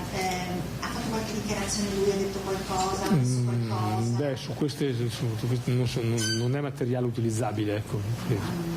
Quello che può aver detto informalmente ai carabinieri non è utilizzabile, non è riferibile. Non è neanche dispiaciuto Però nella telefonata al 112 registrata, sia pure con un giro di parole, allude chiaramente, secondo me, a quello che ha commesso. Tant'è che poi dice che la mattina dopo si sarebbe presentato per costituirsi. Insomma, secondo me quella telefonata ha valore confessorio ed è registrata. Sì, l'ho spezzato TG2. Questa telefonata quando è avvenuta? Nel pomeriggio, che ora? Era sera, mi pare, verso le 20:30-21. Intorno alle 21. Intorno alle 21, sì, in serata, insomma, in prima serata. Allora, lui aveva attivato una nuova utenza telefonica un paio di giorni prima dell'omicidio. 18, sì. O il giorno prima. Il giorno prima dell'omicidio aveva attivato una nuova utenza telefonica.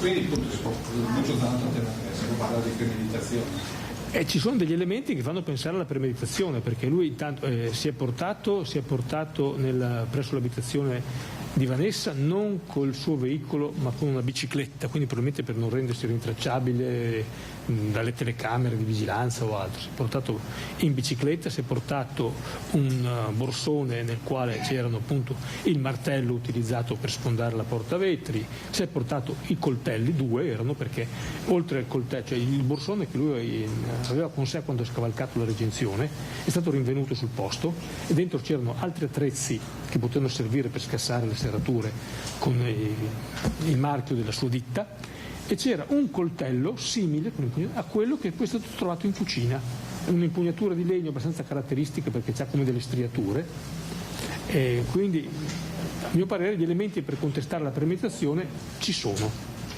Il video non c'è, il video di lui, quello della telecamera non è riconoscibile, però i vestiti dell'uomo che si vede. Non lo fornirete a noi? Adesso vediamo, insomma, sono abbastanza restivo a fornire dei video in fase di indagine, ecco.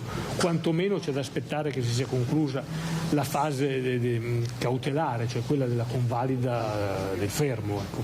Quantomeno. È stata anche già disposta anche l'autopsia sul corpo di Vanessa? Sì. C'è stato un primo esame esterno sul posto, vero, che è venuto il medico. E nei prossimi giorni ci sarà l'autopsia. L'autopsia vera e propria verrà disposta nei prossimi giorni, ma già con un esame esterno, insomma, le cause della morte per queste 7 ferite di punta e taglio sono evidenti. Poi i dettagli naturalmente si avranno con l'autopsia. Per la denuncia che è stata presentata, come vengono collocati gli episodi di stalking nel passato, cioè temporalmente, in che coordinate temporali si collocano? Sono partiti più che altro sono partiti con la fine della relazione, dall'estate di quest'anno. La relazione durava dal 22, se ricordo bene. La relazione durava dal 22, poi Vanessa aveva ritenuto di interromperla, ma lui non aveva accettato. Lui non aveva accettato questo fatto e quindi aveva iniziato a perseguitarla, perché si presentava, soprattutto questa persecuzione si esplicitava soprattutto sul luogo di lavoro, perché immagina è un supermercato, quindi è facile con pretesti entrare per comprare poche cose poi sul luogo di lavoro, e una volta le era entrato anche in casa. Anche in quell'occasione aveva scavalcato la recinzione in un angolo morto non ripreso dal sistema di sicurezza, ecco. Però in quell'occasione non aveva avuto un comportamento violento contro di lei. Devo anche sottolineare una cosa, che il Bujar non aveva, almeno qua in Italia, da quando era in Italia, non aveva alcun tipo di precedente giudiziario o anche semplicemente di denunce, men che meno per reati di violenza, ecco. Era un incensurato, ecco.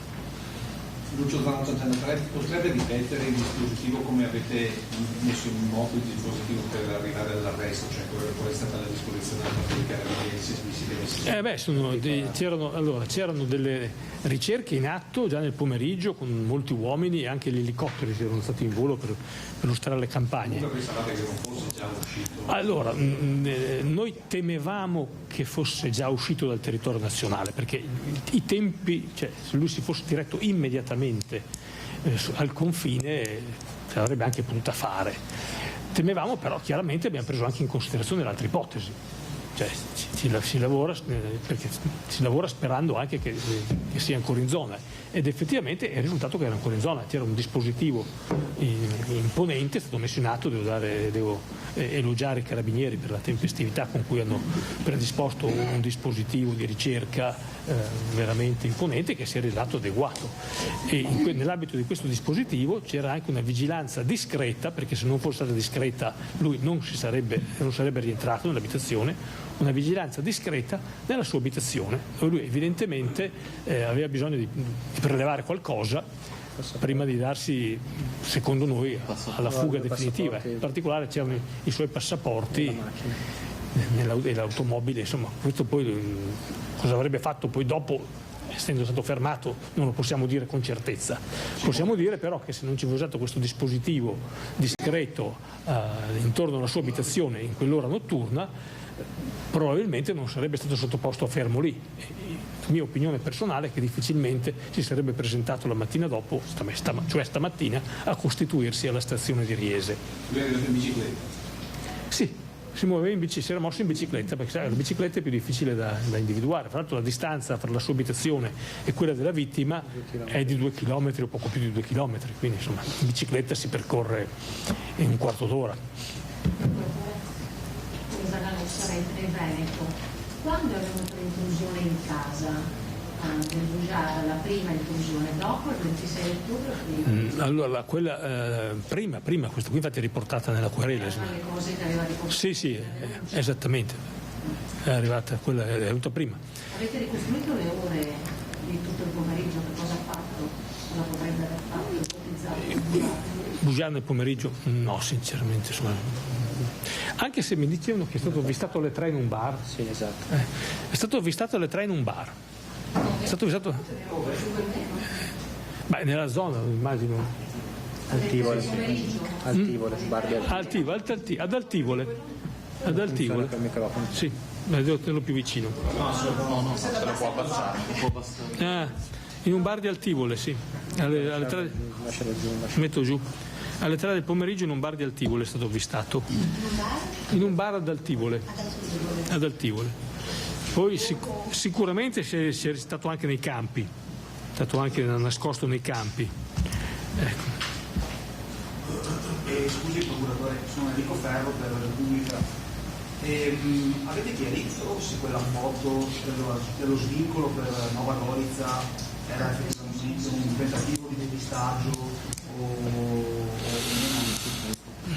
Questo sinceramente in questo momento non siamo in grado di dirlo, anche perché questo è solo l'indagato ce lo può dire o confermare, ecco, se era un tentativo di depistaggio o se era un proposito che poi non ha avuto il tempo di porre in essere. Questo sembrerebbe un tentativo di depistaggio, perché se uno vuole fuggire non lascia indicazioni sui luoghi in cui si vuole recare, ecco, però. E poi se vi ricordate la data precisa o il mese della prima intrusione in casa della vittima? Il mese, questo è la querela. Estate 2023. È comunque dell'estate, ecco. È comunque dell'estate, ma il giorno esatto credo che non sia neanche riportato in querela, perché diciamo che la donna ha sopportato per un certo lasso di tempo, anche abbastanza lungo, ha sopportato queste molestie, queste minacce, questi ricatti nel tentativo di tenere celata la relazione extraconiugale al compagno. Poi a un certo punto il compagno se n'è accorto perché non è riuscito più a tenerla celata, ed è a questo punto che poi ha deciso di effettuare la querela, e il compagno l'ha sostenuto in questa decisione perché sono andati insieme in caserma, e nell'occasione anche il compagno ha reso delle dichiarazioni sui fatti per la parte che era di sua conoscenza, ovviamente. Così.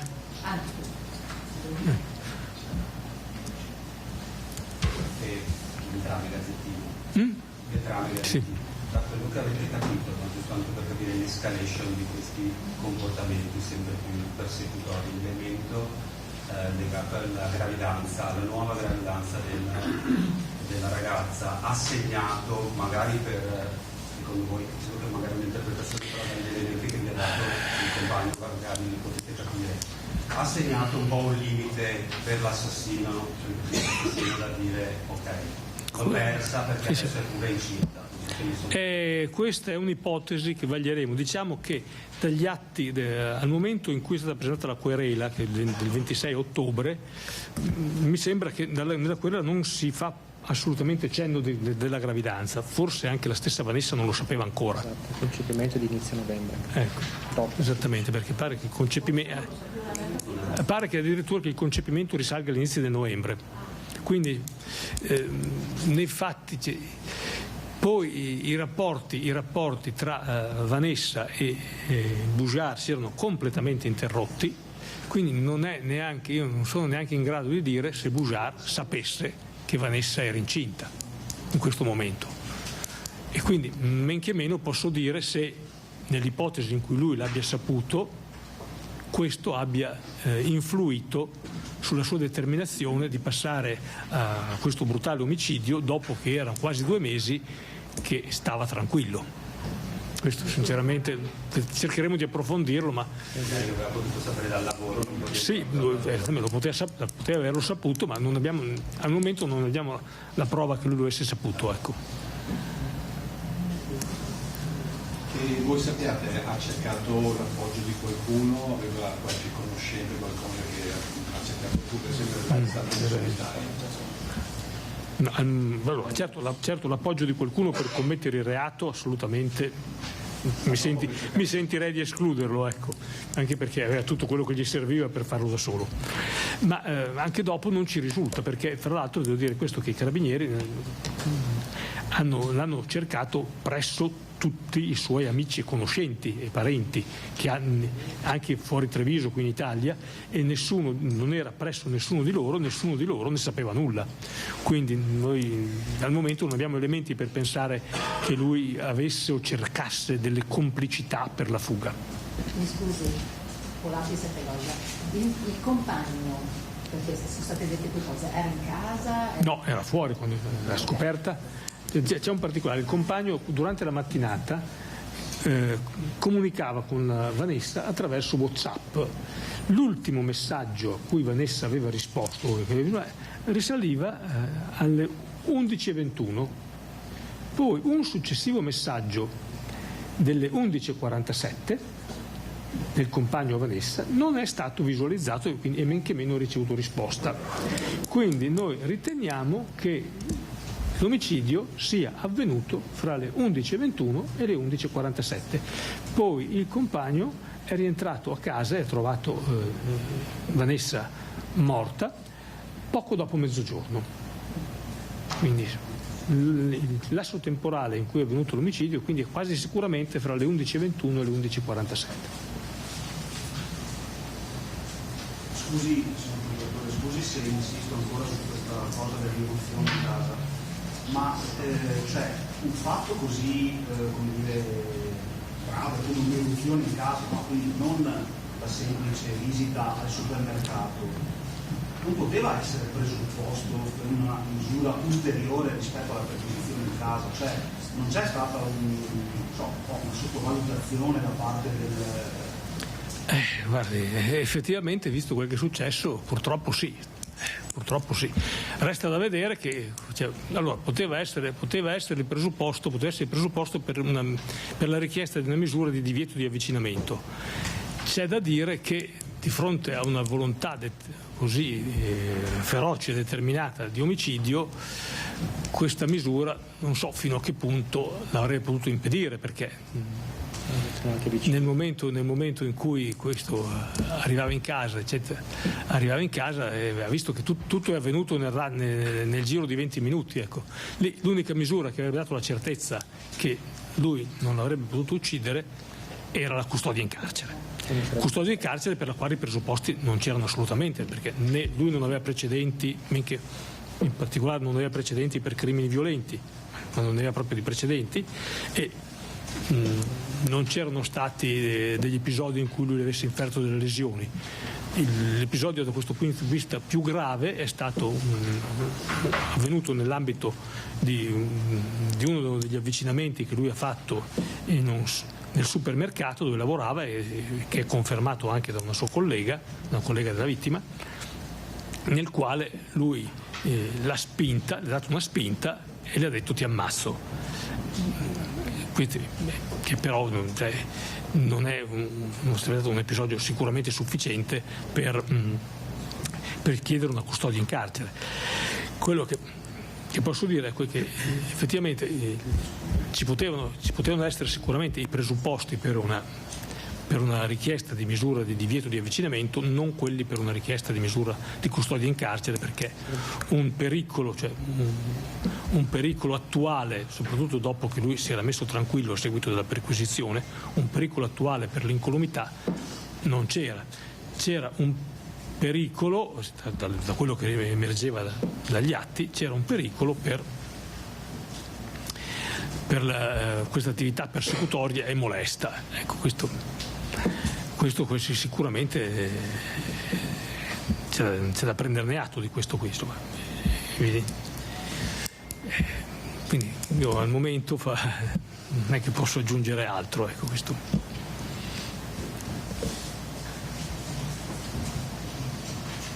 Ha già un avvocato? Sì, Due avvocati? Perché prima, quando l'abbiamo fermato in casa, non ha detto che il nome dell'avvocato di fiducia, poi quando l'ho sentito in camera di sicurezza ha fatto il nome del professore di fiducia e ha confermato quello di ufficio come di fiducia, quindi noi due. Quindi ha due avvocati? Entrambi di fiducia, sì. Al momento ha nominato due avvocati, entrambi di fiducia.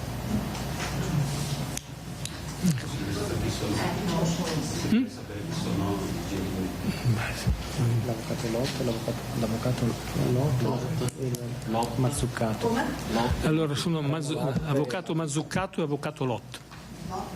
Lotto? Remo Lot, con la T finale. L-O-T. Lot. Ecco, Lot, non Lot. Lot. Aspetta il cellulare Questo si è spento il cellulare al momento del delitto. Sì. Confermo, che altrimenti se lui avesse avuto il cellulare acceso, siccome l'avrebbero localizzato col cellulare. Dopo attivato. Anche dopo. Successivamente ha attivato un telefono senza SIM da cui ha fatto la telefonata al 112, per cui non era rintracciabile. E poi ha mandato un messaggio con la SIM del 18 dicembre che eravamo con la cella agganciata. Ha adottato delle condotte. Sì, aveva spento il cellulare e poi aveva mandato un messaggio, mi disse. Sì, con un telefono senza SIM che non è rintracciabile. Quella l'ha chiamata al 112. La chiamata al 112. L'ha fatto, sì, ho capito, esattamente. Ha fatto la senza SIM, che consente l'emergenza. Può essere fatto senza SIM e chiaramente. Quindi vedete, per questo pensiamo che lui. Un'organizzazione ordinaria che ha un telefono, quindi per questo rientra in un'attività di presumibile di pensiamo che. Allora lui aveva spento i cellulari suoi in uso, poi la telefonata che ha fatto al 112 per per dire che si sarebbe costituito la mattina dopo, l'ha fatto utilizzando un telefono a cui era stata tolta la SIM, ma che è comunque abilitato alle chiamate d'emergenza, cioè un telefono anche senza SIM può comunque fare i numeri di emergenza.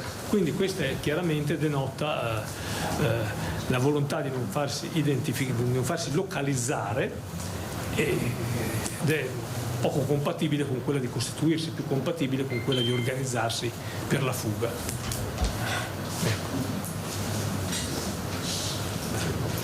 Quindi, giusto per fare il punto della situazione, i capi di imputazione in questo momento quali sono?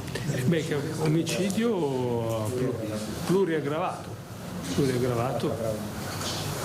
premeditazione, stato di gravidanza, quella del 612 bis perché era l'autore e poi aveva una relazione affettiva, quindi ce ne sono 4. Sì, ci sono ben 4 aggravanti. La premeditazione, la pregressa relazione affettiva, il fatto di aver commesso l'omicidio nei confronti di una donna incinta in gravidanza e infine il fatto di aver commesso l'omicidio dopo un'attività di carattere persecutorio ai danni sempre della vittima, sempre della stessa persona. Quindi insomma, sono imputazioni da ergastolo. Sono imputazioni da ergastolo e che, se tenute ferme, non consentono l'accesso al rito abbreviato. Ma di lui cosa si sa? Aveva la famiglia? No, non mi risulta che avesse una famiglia qui, una famiglia sua, ecco, aveva dei parenti. Non ci risulta. Non so se l'avesse nella sua patria d'origine, ma qui in Italia non risulta che avesse un'altra famiglia. Scusi, procuratore, Carlo Parigi del 24 era un imprenditore, lui faceva il piccolo? Sì, era un piccolo imprenditore del settore edile, faceva in bianchino e al supermercato andava occasionalmente come cliente. Sì, è lì che si sono conosciuti, e lui ha conosciuto Vanessa come cliente del supermercato. No, perché a un certo punto qualcuno aveva scritto che faceva il corriere, faceva le consegne al supermercato. No, fu una confusione col fatto che lui disponeva di un furgone doblò, ma no, il suo mestiere era un cliente del supermercato. Rimarrà qui nel carcere di Treviso? Per il momento non ci sono motivi per trasferirlo, perché insomma, è a disposizione delle autorità giudiziarie di Treviso, è stato commesso in Treviso, quindi... C'è già una data per l'interrogatorio di garanzia? Non c'è una data, ma verosimilmente il GIP deve farlo entro 48 ore dalla nostra richiesta. La nostra richiesta la depositiamo quando? Tra qualche ora. Tra qualche ora in giornata depositiamo la richiesta e quindi il GIP tra domani, massimo venerdì mattina, è già stato avvertito, farà interrogatorio di garanzia e prenderà le decisioni definitive, sulla misura cautelare che noi chiediamo sia quella del carcere. Dopo chiaramente si potrà pronunciare il tribunale del riesame con tutto da vedere, siamo nelle battute iniziali e quindi vale, questo vi ricordo, la presunzione di non colpevolezza, quindi peraltro quello, come vi ho illustrato, il compendio giudiziario a nostro parere è grave. Ecco. Scusi se torno sulla questione dell'autopsia, i tempi saranno brevi, visto che dalla prima indagine ricordo insomma già, nel senso che il corpo potrebbe essere dato alla famiglia già prima delle festività natalizie. In settimana verrà effettuato, dopo chiaramente il consulente autoptico si riserverà i consueti 60 o 90 giorni per rispondere. Ecco. Sette Color è l'azienda sua oppure lui lavorava per altri? No, lui era un piccolo imprenditore. Il furgone era il suo? Sì, il furgone era il suo. Perché non è fuggito col furgone? È tornato a casa apposta. Ah, quindi aveva perché... Queste sono delle domande a cui la risposta definitiva la potrebbe dare lui, sempre che la dia sincera. Ecco, dopo. Il furgone era a casa, parcheggiato là, è entrato lì, ma a casa della ragazza è andata appunto con la bici per noi, per evitare il lettore targa. Il furgone comunque, voglio ripetere in particolare questo prima, che non l'ha utilizzato per andare sul luogo del delitto, era a casa sua, perché quando i carabinieri si sono recati a casa sua poco dopo il delitto, non hanno trovato lui, il furgone parcheggiato davanti a casa col motore freddo, a conferma del fatto che non era stato utilizzato. Per non essere letto lontano. Esattamente. Il discorso non utilizzare il furgone, spegnere il cellulare, entrare lateralmente dove non era riconoscibile, però ha lasciato delle tracce, in particolare coltelli e martello, e anche il fatto che poi l'hanno trovato con i vestiti della figura che si era vista scavalcare il cancello. Insomma, questi sono gli elementi indiziari, oltre al movente, perché nessun altro è il movente per fare del male a Vanessa. Lui comunque quando è stato preso non ha posto resistenza? No.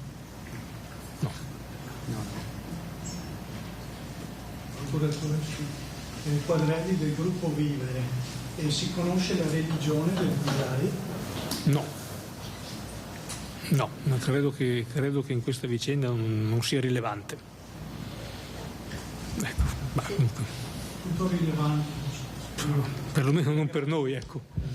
Non per noi. Penso che la religione possa aver avuto un ruolo. No, assolutamente, perché assume non c'era un legame, non c'era un legame matrimoniale, quindi non c'era. C'è già chi dice, no, che pur denunciando comunque si può rischiare lo stesso, quindi se volete dire qualcosa rispetto a delle donne ovviamente che si trovano in difficoltà.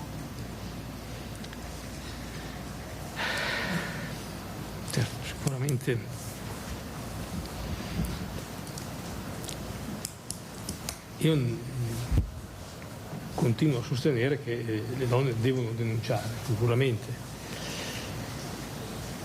Poi cercheremo di capire meglio cosa non ha funzionato in questo caso.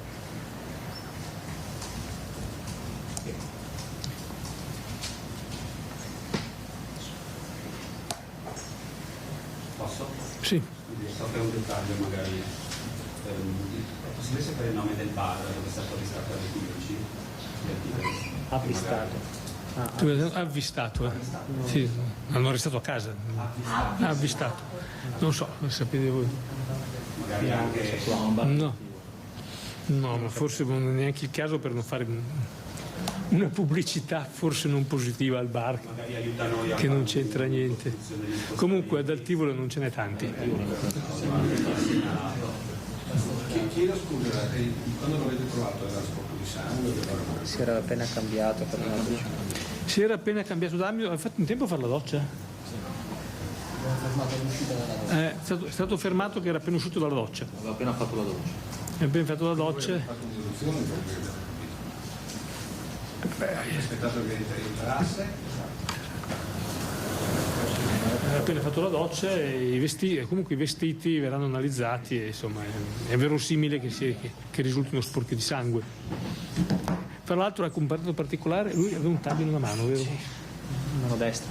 Aveva un taglio nella mano destra, qui nell'incavo tra il pollice e l'indice, che è compatibile con l'utilizzo di un coltello da cucina, che quindi non ha le protezioni che può avere invece un pugnale, che si vibrano forti coltellate con un coltello da cucina. È possibile che la lama vada a impattare la mano che la impugna proprio in quella zona. Infatti ricordo altri casi di delitti col coltello in cui l'autore del reato aveva una ferita appunto in quella zona. Lei ha cercato in qualche modo di difendersi? Sì, lei ha cercato di parare i colpi perché aveva delle ferite sul dorso delle mani. Quindi questo rende... sì, ha cercato di ripararsi e purtroppo... Le altre ferite, c'è una ferita mortale che questo se ce ne sia una, ma direi che sono più di una quelle che erano mortali di queste 7, perché tutte sul tronco, sì, sul tronco. Quindi non ha colpito il meta. Non la zona, non mi sembra, vediamo. Vediamo. 5 all'altezza del torace, altre 2 in altre zone. 5 all'altezza del torace, adesso comunque vedo che c'ho qua le foto, che ovviamente non mostriamo, ma 1, 2, 3, 4, sì. No, nel basso addome no. questo non dovrebbe essere stata colpita la zona, l'utero. Sì, in zona vitale, e d'altra parte non nella zona in cui c'era la gravidanza, insomma, la zona dove c'era il feto, ecco. Questo per rispondere anche indirettamente alla domanda se questo poteva aver influito o meno sulla decisione. Abbiamo detto stamattina che lei però è stata anche colpita al volto prima di essere... Sì, lei però è stata colpita verosimilmente con dei pugni. Quindi a mani nude. Verosimilmente mani. Scusi la crudezza, ma questo c'era scritto con il martello che aveva utilizzato. Non direi, perché il martello, a parte che il martello non è stato trovato vicino al cadavere, non è stato trovato vicino al cadavere il martello, ma soprattutto le lesioni al volto non hanno quel carattere devastante che avrebbe avuto l'utilizzo di un martello da muratore, ecco. Proprio per piacere, si può ipotizzare il duplice omicidio oppure no? È un aggravante, però. Diciamo che è un aggravante del reato di omicidio. È un aggravante del reato di omicidio il fatto che fosse una donna, la vittima fosse una donna incinta.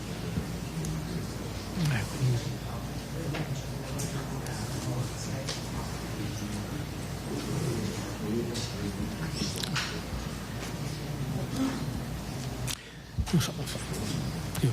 Se non avete altre domande. Prossima richiesta, l'EPID può concedere perché sa compattata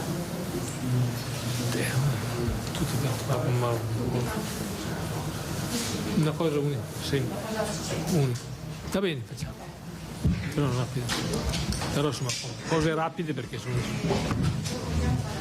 Ecco, allora adesso i giornalisti, noi rimaniamo a Palazzo, stanno raggiungendo per una sintesi il procuratore capo di Treviso, quindi magari sentiamo anche le domande in versione sintetica, sempre con Lucio Zanato che si trova con Alberto Pivetta. Penso sia importante, il procuratore ha dato degli elementi importantissimi, fra poco quindi ritornerà a parlare, dare una versione sintetica delle indagini, perlomeno fino a questo momento. I colpevolezze li ho sintetizzati prima, sono in primis il movente, che praticamente era l'unica persona che aveva un movente nei confronti di Vanessa. Poi la circostanza è che sulla scena del crimine sono stati trovati il martello con l'insegna, con la scritta della sua ditta individuale 7 Color, utilizzato per sfondare la porta a vetri laterale d'ingresso della villetta, e il coltello da cucina utilizzato per compiere il delitto è rinvenuto nel lavandino. È un coltello da cucina che non faceva parte dei servizi presenti in quella casa, con un manico di legno molto caratteristico e simile ai coltelli da cucina che c'erano invece nell'abitazione di Bouchard, quindi verosimilmente un coltello da cucina suo. Poi quando è stato sottoposto a fermo aveva indosso i vestiti che indossa la persona che è stata ripresa dalla telecamera di sorveglianza di una villetta vicina a scavalcare la recinzione della casa di Vanessa. Queste videoriprese non consentono di identificare il volto, però si capisce come la persona di sesso maschile è vestita, e sono i vestiti che poi vengono sequestrati al momento del fermo a Bouchard. Il Bouchard infine aveva anche una ferita alla mano destra tra l'indice e il pollice, che è assolutamente compatibile con l'utilizzo di un coltello da cucina per sferrare fendenti. Dopo l'omicidio ha telefonato al 112 dicendo che si voleva costituire. In serata, esattamente. C'erano elementi che mi fanno credere. Allora, in serata questo fa parte comunque del quadro indiziario, in serata ha telefonato al 112 con un telefono privo di SIM in maniera da non essere localizzabile, con un giro di parole, a mio parere, ha sostanzialmente ammesso il fatto. Cosa ha detto? Ha detto: sono stato io a fare questa brutta cosa, una cosa del genere. Ha sostanzialmente ammesso il fatto e ha detto che si sarebbe costituito la mattina dopo alla stazione Carabinieri di Riese. Abbiamo un motivo di dubitare che questa fosse la sua vera intenzione, anche perché nella circostanza aveva detto che si trovava in una zona che non è quella in cui risultava trovarsi sul serio. Voleva fuggire. Pensiamo che lui fosse tornato a casa nella notte per prelevare quello che gli serviva e fuggire. Ecco. I capi di imputazione? I capi di imputazione, appunto dicevo, è un omicidio con 4 aggravanti, aggravato da premeditazione, perché fa pensare alla premeditazione, tra l'altro è anche andato sul posto con la bicicletta anziché col suo furgone per non rendersi identificabile, premeditazione, il fatto di aver commesso l'omicidio nei confronti di una persona con cui c'era stato un pregresso legame sentimentale, il fatto di aver commesso l'omicidio nei confronti di una persona che aveva perseguitato con lo stalking e il fatto di aver commesso l'omicidio nei confronti di una donna incinta. Sono aggravanti che nel loro complesso comportano la pena dell'ergastolo e comunque precludono il rito abbreviato. Lei ha detto solo il carcere avrebbe potuto impedire un omicidio? Allora, con certezza sì. Non è stato con certezza dopo sì. la denuncia di stalking? No, per il carcere, cioè, i presupposti per il carcere non c'erano. Per il carcere subitamente non c'erano, era anche un incensurato, insomma, non c'erano dei segnali univoci su un pericolo gravissimo di vita per l'incolumità. Ecco, c'erano i presupposti secondo me per poter chiedere la misura di divieto di avvicinamento, questi secondo me c'erano. Diciamo che non è stata presa immediatamente, il magistrato titolare del fascicolo ha ritenuto di approfondire prima con una richiesta di tabulati e probabilmente è stato ritenuto anche tranquillizzante il fatto che ci sia stata una perquisizione immediata, perché cioè, il caso, volevo sottolineare, è stato preso in mano subito, quindi semmai c'è stata non una non tempestività di trattazione, ma forse c'è stata forse una inadeguatezza nella valutazione delle esigenze cautelari, in particolare della loro urgenza. Col fatto che evidentemente si è pensato che la perquisizione fosse servita a mettere tranquillo questo soggetto, il che per quasi 2 mesi è andata così, e poi è successo questo. Però quello che volevo dire è che anche le misure come il divieto di avvicinamento, le misure non carcerarie non danno la garanzia al 100%. Ecco. Nemmeno l'intrusione in casa e la minaccia ti uccido può bastare? Per una custodia in carcere, quasi tutte le volte che c'è lo stalker eccetera, la minaccia ti uccido eccetera c'è quasi sempre, quindi non basterebbero le carceri, questo qui.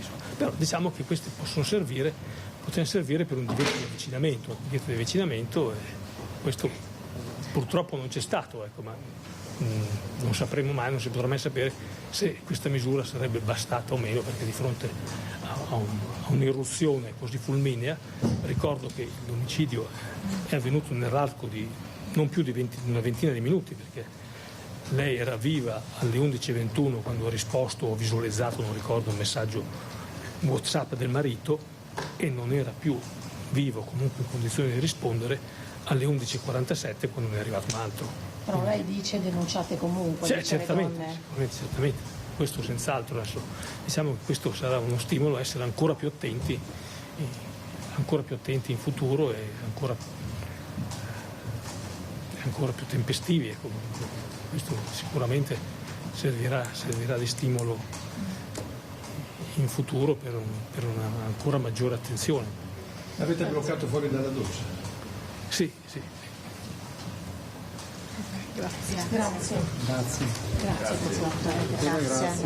Grazie ancora. Queste le parole del procuratore Marco Martani. Quasi 55 minuti di conferenza stampa seguita da intervista, poi appunto ai mezzi televisivi. Il quadro è molto chiaro, è molto delineato. Quello che appunto vorrei sottolineare è che Bujar Fandagi rischia l'ergastolo sostanzialmente, perché l'imputazione è quella di omicidio aggravato dal fatto che Vanessa Ballan fosse incinta, dalla premeditazione, dal legame che comunque c'era, dal legame affettivo e anche dalla crudeltà. Imputazioni da ergastolo, lo avete sentito Marco Martani, che ha dato poi numerosissimi dettagli sul pomeriggio di follia vissuto ieri a Riese Pio X, con quest'uomo che era pronto a costituirsi all'indomani, quindi oggi, ma che evidentemente è stato individuato prima, si stava facendo la doccia. Questo il particolare riferito da Martani. Ritorniamo a Riese, ritorniamo con la nostra Vanessa Banzato, che è sempre all'esterno del supermercato dove Vanessa Ballan lavorava. Vanessa. Sì, eccoci qua Cristian, eccoci qua. Siamo proprio all'esterno del supermercato dove Vanessa Ballan appunto lavorava, l'hai appena riferito anche tu. Restiamo all'esterno perché noi siamo entrati nell'esercizio commerciale, abbiamo parlato con la direzione, ci hanno chiesto di non entrare, di non far ripresa all'interno, di non parlare. Ci hanno rilasciato però alcune dichiarazioni che ci hanno chiesto di riportare. Sono totalmente sotto shock, sono totalmente sconvolti per la perdita di questa donna, di questa collega, anzi l'hanno definita proprio un'amica, perché hanno voluto ricordare che all'interno del supermercato, che è un supermercato piccolo, possiamo definirlo così, medio piccolo, tutti i colleghi erano più che altro amici, era una grande famiglia, lui l'ha chiamata una grande famiglia, e c'era un rapporto proprio di affetto, un rapporto non soltanto di lavoro ma un rapporto umano molto molto forte. La perdita, ha dichiarato la direzione di Vanessa Ballan, è una perdita enorme proprio perché ancora una volta viene sottolineata la personalità di questa giovane donna, una donna che anche loro ricordano come solare, sempre disponibile con i clienti, disponibile con gli stessi colleghi, le colleghe, insomma questa bella persona che è mancata. E anche all'interno proprio hanno ricordato come la sua vicina Christian, ti ricordi che ha parlato della risata fragorosa di Vanessa Ballan, anche loro l'hanno ricordata per questo, e hanno voluto precisare tra l'altro che tra domani e i giorni seguenti, i giorni successivi si recherà qua proprio in questo supermercato anche la proprietà dell'Eurospin, proprio per dare un segno di vicinanza, ecco, per far sentire la voce anche da parte della proprietà di questo supermercato, alla famiglia e ai colleghi di Vanessa Ballan.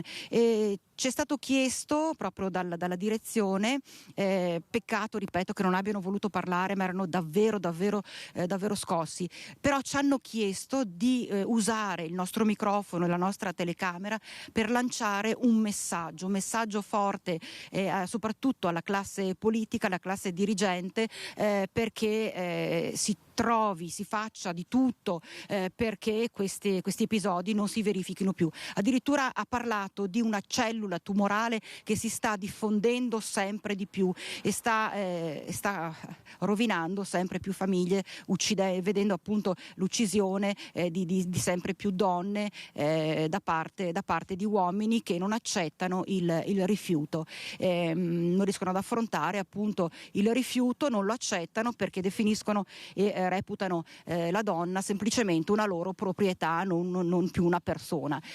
Quindi questa cellula tumorale, ha detto, si sta diffondendo sempre di più nella nostra società, e di conseguenza ci hanno chiesto proprio di lanciare un messaggio alla classe dirigente, classe politica, insomma, perché si muovano davvero e non ci si muova nel momento subito dopo che accadono queste tragedie, ma si vada davvero a fare un lavoro forte di prevenzione, di educazione soprattutto già nelle scuole, educazione sentimentale all'interno delle scuole, educazione degli affetti all'interno delle scuole, sin proprio dall'asilo. Quindi questa richiesta che proprio ne approfitto per portare, allora, visto che c'è stato chiesto di lanciarla. Dimmi Cristian. Assolutamente, fai benissimo e la sosteniamo con forza per tutto quello che stiamo raccontando e per tutto quello che stiamo dicendo da ieri, dalle 14:30, quando siamo entrati in diretta e ci siamo collegati proprio con te. Vanessa, ti chiedo di rimanere lì dove sei, perché facciamo qualche istante di pubblicità, il primo break dopo 3 ore e mezzo di diretta. Facciamo un brevissimo break, poi ritorniamo anche alle testimonianze che hai raccolto questa mattina e torniamo anche ai video, a questo punto shock, che sono stati diffusi nelle scorse settimane proprio da Bujar. Sono video per certi versi rivelatori. Allora facciamo così, qualche istante di pubblicità, poi ritorniamo da Vanessa e riprendiamo le fila del ragionamento.